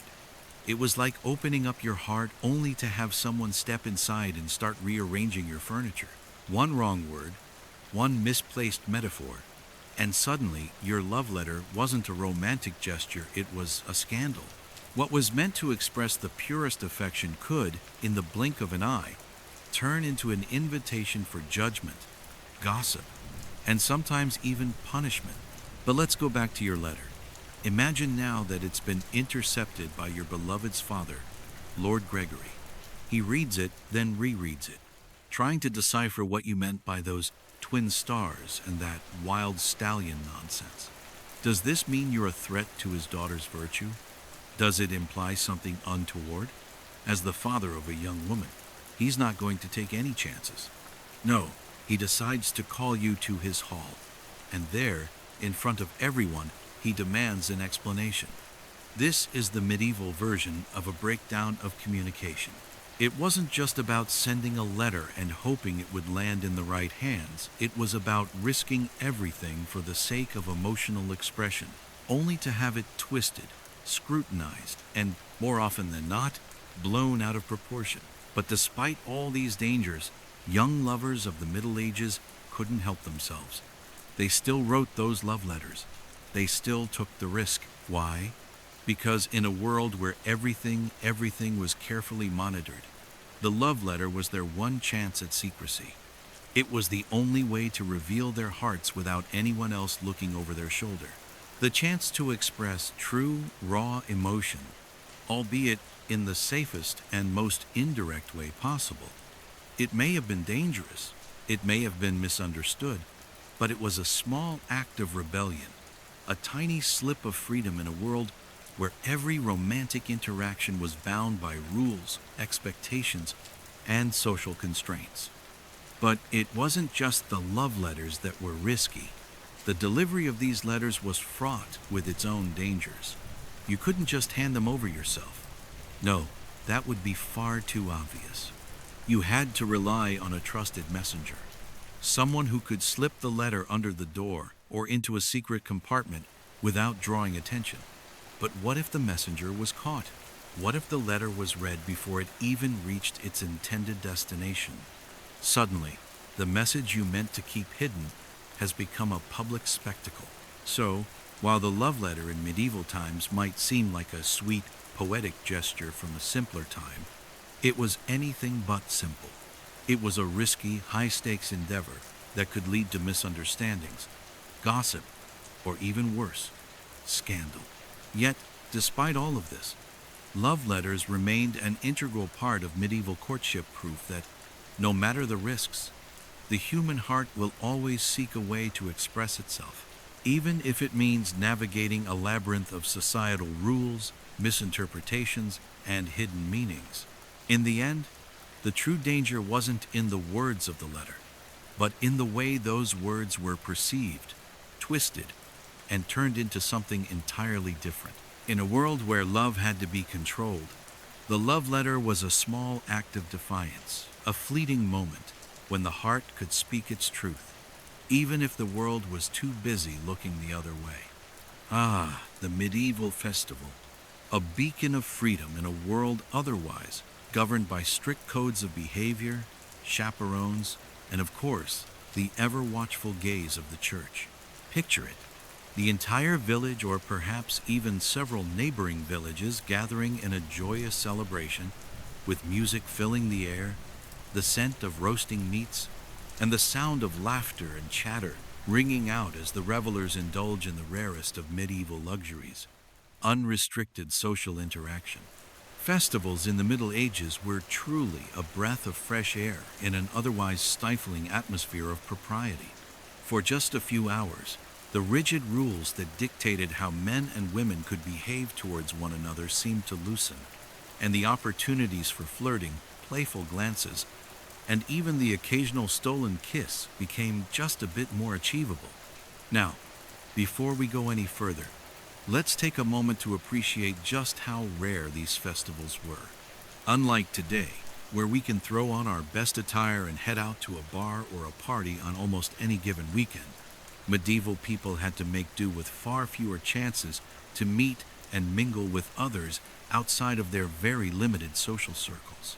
Villagers lived and worked in close-knit communities, and for the most part, their social interactions were restricted to family, neighbors, and their local lord's estate. Marriage was a strategic transaction, and courtship was carefully monitored.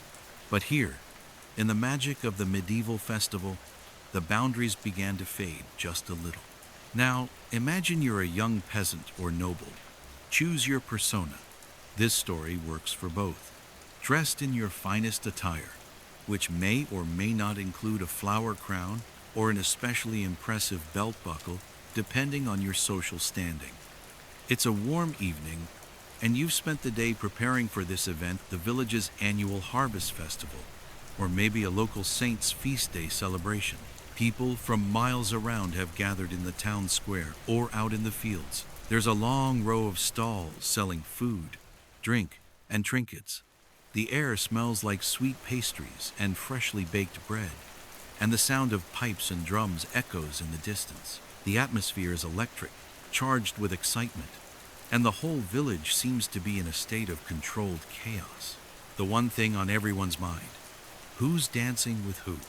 Medieval festivals were one of the few occasions when men and women could be in the same space without the constant oversight of their parents, lords, or priests. For many, this was a rare, precious opportunity to interact with potential suitors outside the heavy weight of social obligations. But it wasn't just the possibility of romance that made these festivals so significant. It was the chance to break free from the usual constraints, if only for a few hours. The most anticipated part of these festivals, naturally, was the dancing. Imagine the scene. Couples, both familiar and new, forming circles or lines to dance together in the center of the square. The rhythm of the music picks up, and suddenly you're moving in time with the beat, your hands clasped with another person's body swaying and twirling in unison. For the first time in months, maybe years, you feel free from the prying eyes of chaperones, free from the need to always behave according to the rules.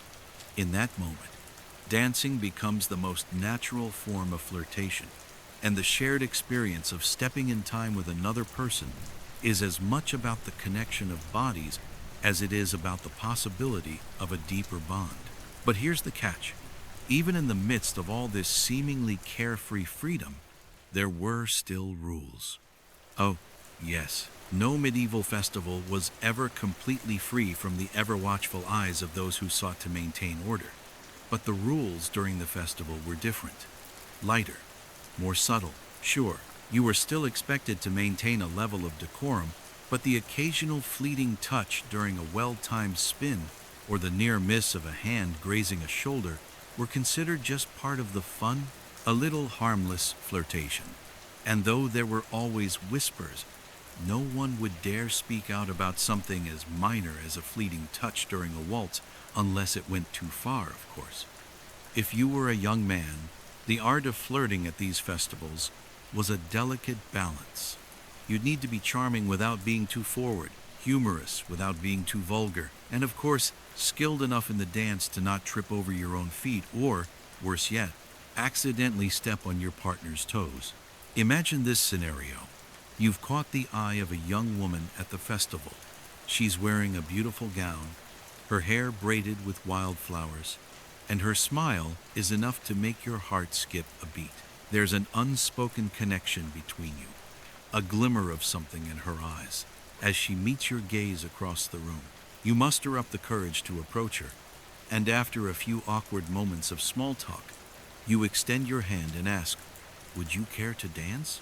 Now, the pressure is on. You've already broken the ice, but the dance itself is a whole other beast. You're both nervous, your heart's racing as the music begins. The rhythm of the dance gives you a brief, beautiful moment of connection, and you're both laughing, maybe sharing a joke or two. The tension begins to dissolve. It's not just about the steps or the movements, it's about the moment itself. The physical proximity, the shared experience of being alive in this rare instance of freedom, makes it more than just a dance. It becomes an intimate exchange, a fleeting connection that might go nowhere, but also might turn into something more, something deeper. And if you're lucky, the shared physical contact during the dance doesn't end when the music stops. The dance might be over, but the evening is still young, and with a bit of luck, you could share a simple walk under the stars, or maybe even a piece of cake from the vendor's stall. The possibility of romance, though fleeting and always carefully monitored, has finally been allowed to bloom, if only for a few moments. But it's not just the dancing and physical proximity that makes these festivals so charged with potential. It's the freedom they offer in other, more subtle ways. The shared food and drink were another important part of the celebration. People would gather around tables to share loaves of bread, pieces of roasted meat, or pastries dusted with sugar, all washed down with mead or ale. The act of sharing a meal created a sense of camaraderie, of intimacy, as you looked across the table at someone you'd never spoken to before, or perhaps hadn't spoken to outside the usual social constraints, and for once, you weren't just a man or a woman from separate families or estates. You were simply two people, enjoying a meal, sharing a laugh. The power of these simple moments shouldn't be underestimated. In a world where interactions were constantly mediated by status, titles, and family alliances, the medieval festival allowed people to experience something close to equality. For one day, all of that could be set aside. You weren't just a peasant or a noble, you were someone who could laugh, flirt, and connect with another person, free from the rules of your daily life. Yet, of course, there were still limitations. This was not the time for passionate embraces or stolen kisses. No, those were reserved for private moments, far from the watchful eyes of parents and the local priest. There were still boundaries to respect, even at a festival. The true romance was subtle, under the surface, delicate. You could laugh together, share a dance, exchange glances, but nothing too bold. And the festival goers understood that. Still, the very act of connecting with someone, even for a brief moment, felt like a tiny victory in a world that was otherwise so rigidly structured. As the night wore on, and the last notes of the music faded into the cool evening air, there would always be that feeling of having experienced something rare and precious. Maybe nothing would come of it, the flirtation, the dance, the shared food, but for those few precious hours, you had been a part of something larger, something unrestrained, a fleeting moment of freedom, even in a world ruled by rules. And as the festival ended and people began to head home, there would be that quiet sense of longing in the air, that hope that maybe, just maybe, this night would live on in whispered memories for a little while longer. For the young lovers and hopeful hearts of medieval Europe, festivals were the closest thing to magic. They were rare moments of joy, a release from the constant constraints of medieval life, a chance to connect with others beyond the borders of family and class. And though the social structures might snap back into place the moment the festival ended, for those few hours, people could experience the simple, fleeting joy of just being human together. As we've seen, the grand tapestry of medieval romance was woven with complexity, with ideals of chivalry, courtly love, and spiritual purity. But for the majority of people, especially those who lived in the fields and worked with their hands, romance wasn't some dramatic star-crossed affair. No, for peasants, romance was, in many ways, far more practical. And it wasn't about grand gestures, passion-filled letters, or metaphorical declarations of undying love. It was about survival, companionship, and, above all, mutual respect for the hard work that life in the medieval countryside demanded. If you were a peasant looking for a partner, romance was more about getting through the winter and ensuring your livestock were fed than it was about swooning under moonlit skies. Imagine, for a moment, the daily life of a peasant in the Middle Ages. Your life revolves around hard labor, whether it's tilling the fields, mending fences, harvesting crops, or tending to the animals. You rise early and work until the light fades, your hands roughened by the tools of the trade, your mind always focused on the practicalities of survival. The days are long, the work never ending, and there's little time for daydreaming about the idealized love stories you might have heard about from traveling minstrels or noble courtiers. Romance is something that happens, sure, but it doesn't happen the way it does in those poems you might have overheard at the castle. No, for peasants, love is less about grand gestures and more about what you can offer the other person. It's practical, it's grounded in reality, and it's as much about what you do as it is about what you feel. In the peasant world, courtship was centered around shared tasks. It wasn't about coy glances across crowded halls or carefully composed love letters sealed with wax. Courtship happened while you were tending the sheep together, or as you fixed a broken plow or shared a meal of simple fare, perhaps a bit of bread and cheese, washed down with a mug of ale. If you were a young peasant looking to find a mate, there were no ballrooms to dance in or secret gardens to meet in. Instead, you met someone while you worked side by side, your hands dirty from labor, your backs bent under the weight of the day's tasks. You noticed the way they tended to the animals with care, the way they could fix things without complaint, the way they handled the hard work of the fields with quiet strength. These were the qualities that caught your eye, not the flowery language of courtship or the soft touch of a hand. If you were going to spend your life with someone, they needed to be strong, capable, and willing to contribute to the daily grind. Let's take a look at how this courtship might unfold. Picture yourself a young peasant, looking for someone to spend your life with, not out of some lofty idealism, but because you need a partner who can help you survive. work the land, and manage the chores that come with a rural existence. You might start by simply noticing someone who catches your eye during the day-to-day business of village life. Perhaps it's someone who always seems to have a sharp wit, or maybe they've got a knack for fixing things, a skill that's incredibly useful when the roof needs mending or the cow gets out of the pen. You're not thinking of grand love poems or moonlit walks. You're just thinking, could this person be someone I can depend on for the years to come? Over time, you start to find ways to work together, exchanging small pleasantries, helping one another with the harvest, maybe even offering a hand when the other is struggling with the weight of their tasks. There's no need for elaborate flirting or carefully orchestrated romantic moments. The connection forms naturally out of shared responsibility and the constant cycle of labor that defines your life. The real test of a partnership in the peasant world isn't how well you can woo someone with words. It's whether you can build a life together, working side by side, supporting each other in both small and big ways. And then, as the seasons pass, something more subtle, yet far more practical, begins to develop. You've learned that the person you're courting is someone you can rely on. They're there when you need help with the hay, when the crops need tending, when the fires need stoking. The shared work, over time, becomes a kind of unspoken bond, a bond forged in the trenches of rural life. The connection you feel isn't built on fantasy. It's based on something more solid, more real, mutual respect for one another's abilities, and a shared understanding of what life requires. You've seen how the other person works.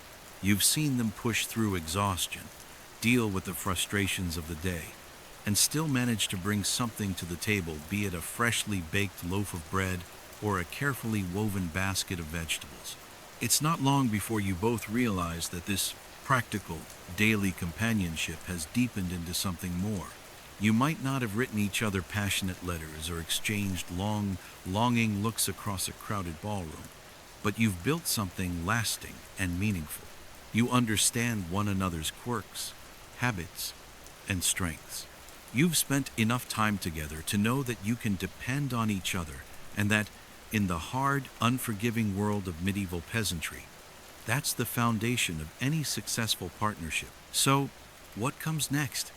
Well, in the peasant world, proposals weren't exactly dramatic affairs. There was no grand ceremony or dramatic confession of love. There was no priest with a gilded chalice or a noble's family in attendance. Instead, proposals were often direct and to the point.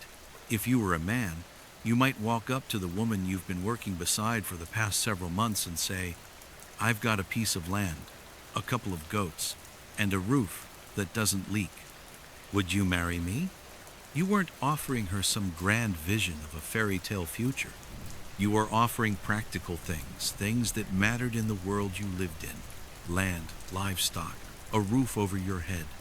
You'd make your case, and if she agreed, then you had yourself a marriage partnership. Simple, direct, efficient. For the women, it was no different. They weren't waiting for some grand romantic gesture. If a young man was offering them a decent piece of land, a chance at stability, and a partner who could pull his weight in the fields, that was all they needed. The romantic idealism of knights and noble lords wasn't the reality for them. The reality was whether or not a marriage would provide stability for them and their future children. A marriage proposal wasn't about roses and poems. It was about a future that could be built together, a future that was grounded in the reality of daily life. And here's the thing.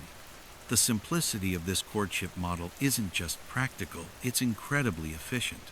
In a world where survival was paramount, and where the demands of life often left little room for frivolity, romance based on idealism and lofty ideals simply wasn't realistic. You didn't have time for that. You needed someone who could handle the daily grind, someone whose strengths complemented your own, and someone who could help you build a life that made sense in a world that was far more concerned with crops than courtly love. Proposals were often followed by equally practical, no-nonsense wedding arrangements. There was no waiting for the stars to align. or for some grand emotional climax. Instead, families came together to negotiate terms, land, dowries, cattle, and the like. A wedding might not have had the pageantry of a noble marriage, but it had something more enduring. It had purpose. The marriage itself wasn't just a romantic union. It was a business transaction that ensured stability and survival. If love grew out of this partnership over time, then that was a happy bonus, but it wasn't expected. The work would come first. So, what does this tell us about peasant courtship? It tells us that romance wasn't about dreams of the perfect partner or the illusion of eternal passion. It was about choosing someone who could help you build a life that worked, someone who shared your values, your work ethic, and your understanding of what mattered most. The peasants didn't have time for the kind of romantic fantasies that occupied the minds of nobles or knights. They were busy making a living.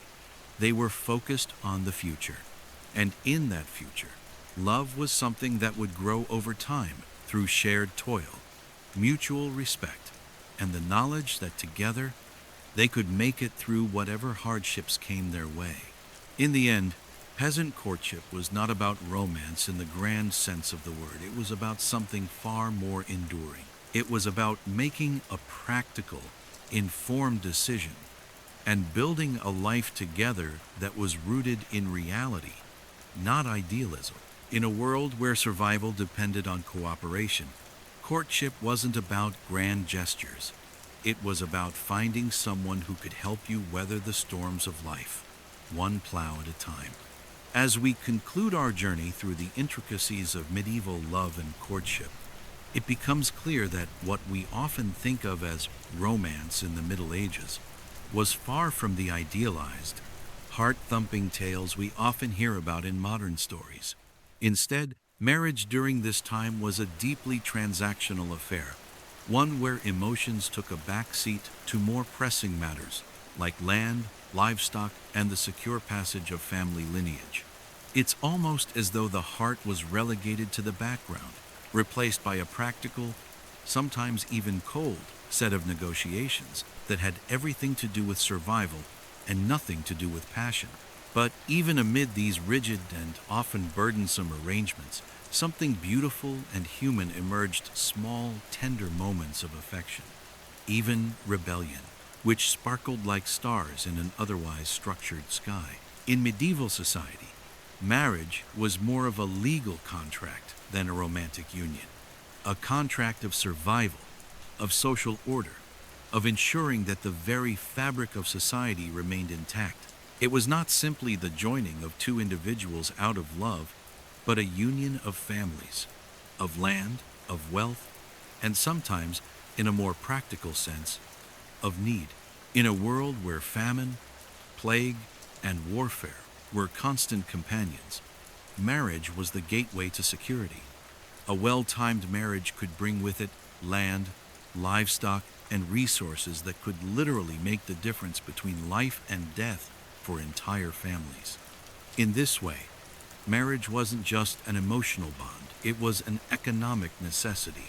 In the upper echelons of society, where knights and lords ruled, marriage was often arranged before the bride or groom were even born. These unions were not about the hearts of the individuals involved, but about consolidating power, securing wealth, and fortifying family alliances. For the nobility, the concept of love was far removed from the reality of marriage. They were not expected to fall in love with their spouses. They were expected to produce heirs, manage estates, and maintain the family name. The groom, a young noble or knight, might meet his bride for the first time on their wedding day, an uncomfortable reality, but a reality all the same.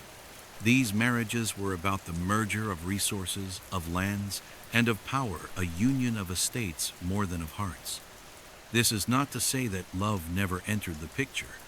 There were, after all, tales of elopements, of secret marriages driven by love, and even the occasional act of rebellion against the social structure. But these instances were rare, exceptional, and often met with scandal.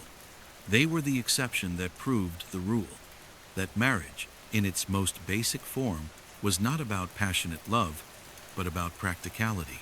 For the young noblewoman, the prospect of a marriage arranged by her father or a local lord might not have been filled with excitement or affection, but with trepidation and the understanding that she was doing her duty for her family.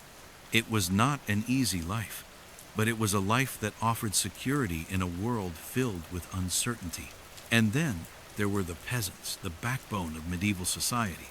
Here, marriage was no less a transaction, but it had a different flavor, more grounded in the simplicity and harshness of daily life. Peasant marriages weren't about dynasties or bloodlines. They were about survival. It was about finding a partner who could help you work the land, care for the animals, and make sure that you both made it through the coming winter. Courtship was practical, not idealistic. Love could grow between partners, yes, but it was never the driving force behind the union. It was the promise of shared labor, mutual support, and a chance to build a future in a world that was often unpredictable. What becomes clear is that, for all the heavy hand of practicality and necessity that defined medieval marriage, the human spirit still found a way to insert itself into the equation. In those rare moments of freedom during festivals, dances, and brief moments of connection, the possibility of love flickered, however briefly. For some, it was an escape from the rigid expectations placed on them by family, society, and the church. The brief moments when the eyes of the world seemed to shift away, when hearts could meet and connect, however fleetingly, were the small rebellions that kept the spirit of love alive. But ultimately, the system remained.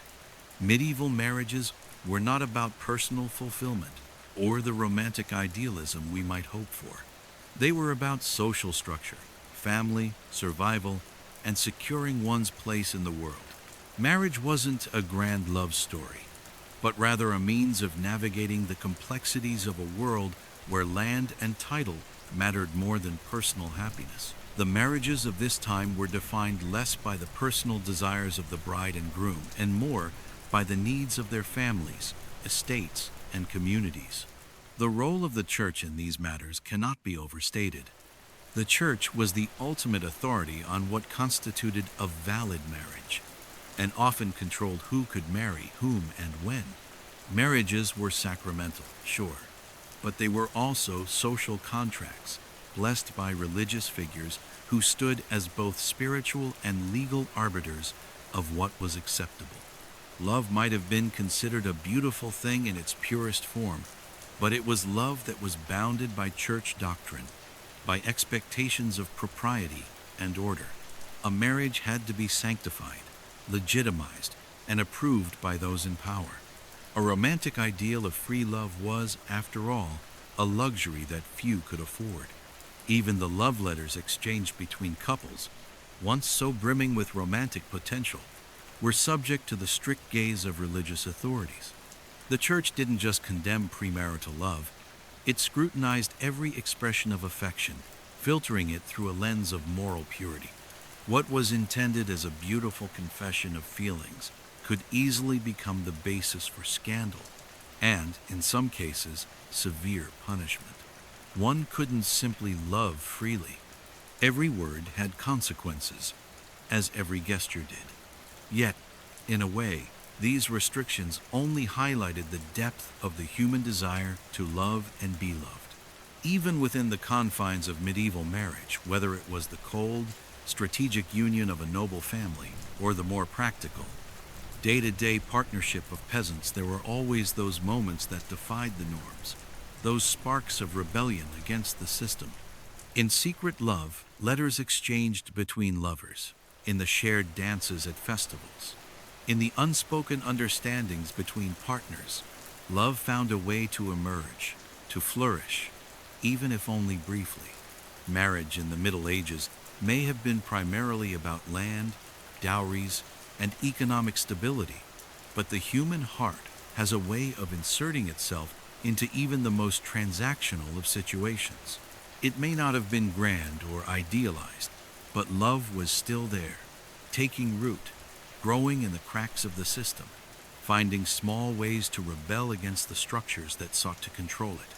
And so, as we look back on the medieval world, we are reminded of something essential, that no matter how rigid the structures, no matter how transactional or strategic the arrangements, the human heart will always find a way to seek connection. Whether through a simple glance, a shared dance, or a letter written in the dead of night, love finds its way into the most unlikely of places. Even in a world dominated by land rights, livestock, and the weight of familial duty, love, in its own quiet and powerful way, endures. Though the grand love stories of medieval romance may have been few and far between, their echoes are still with us today. The idea that love, in whatever form it takes, can thrive even in the most unlikely of circumstances, is a story worth telling. And as you drift off to sleep, perhaps you'll dream of those fleeting, rebellious moments of affection, the small acts of love that broke free from the confines of the world around them, whispering to us that no matter the time or place, the heart always finds a way to love.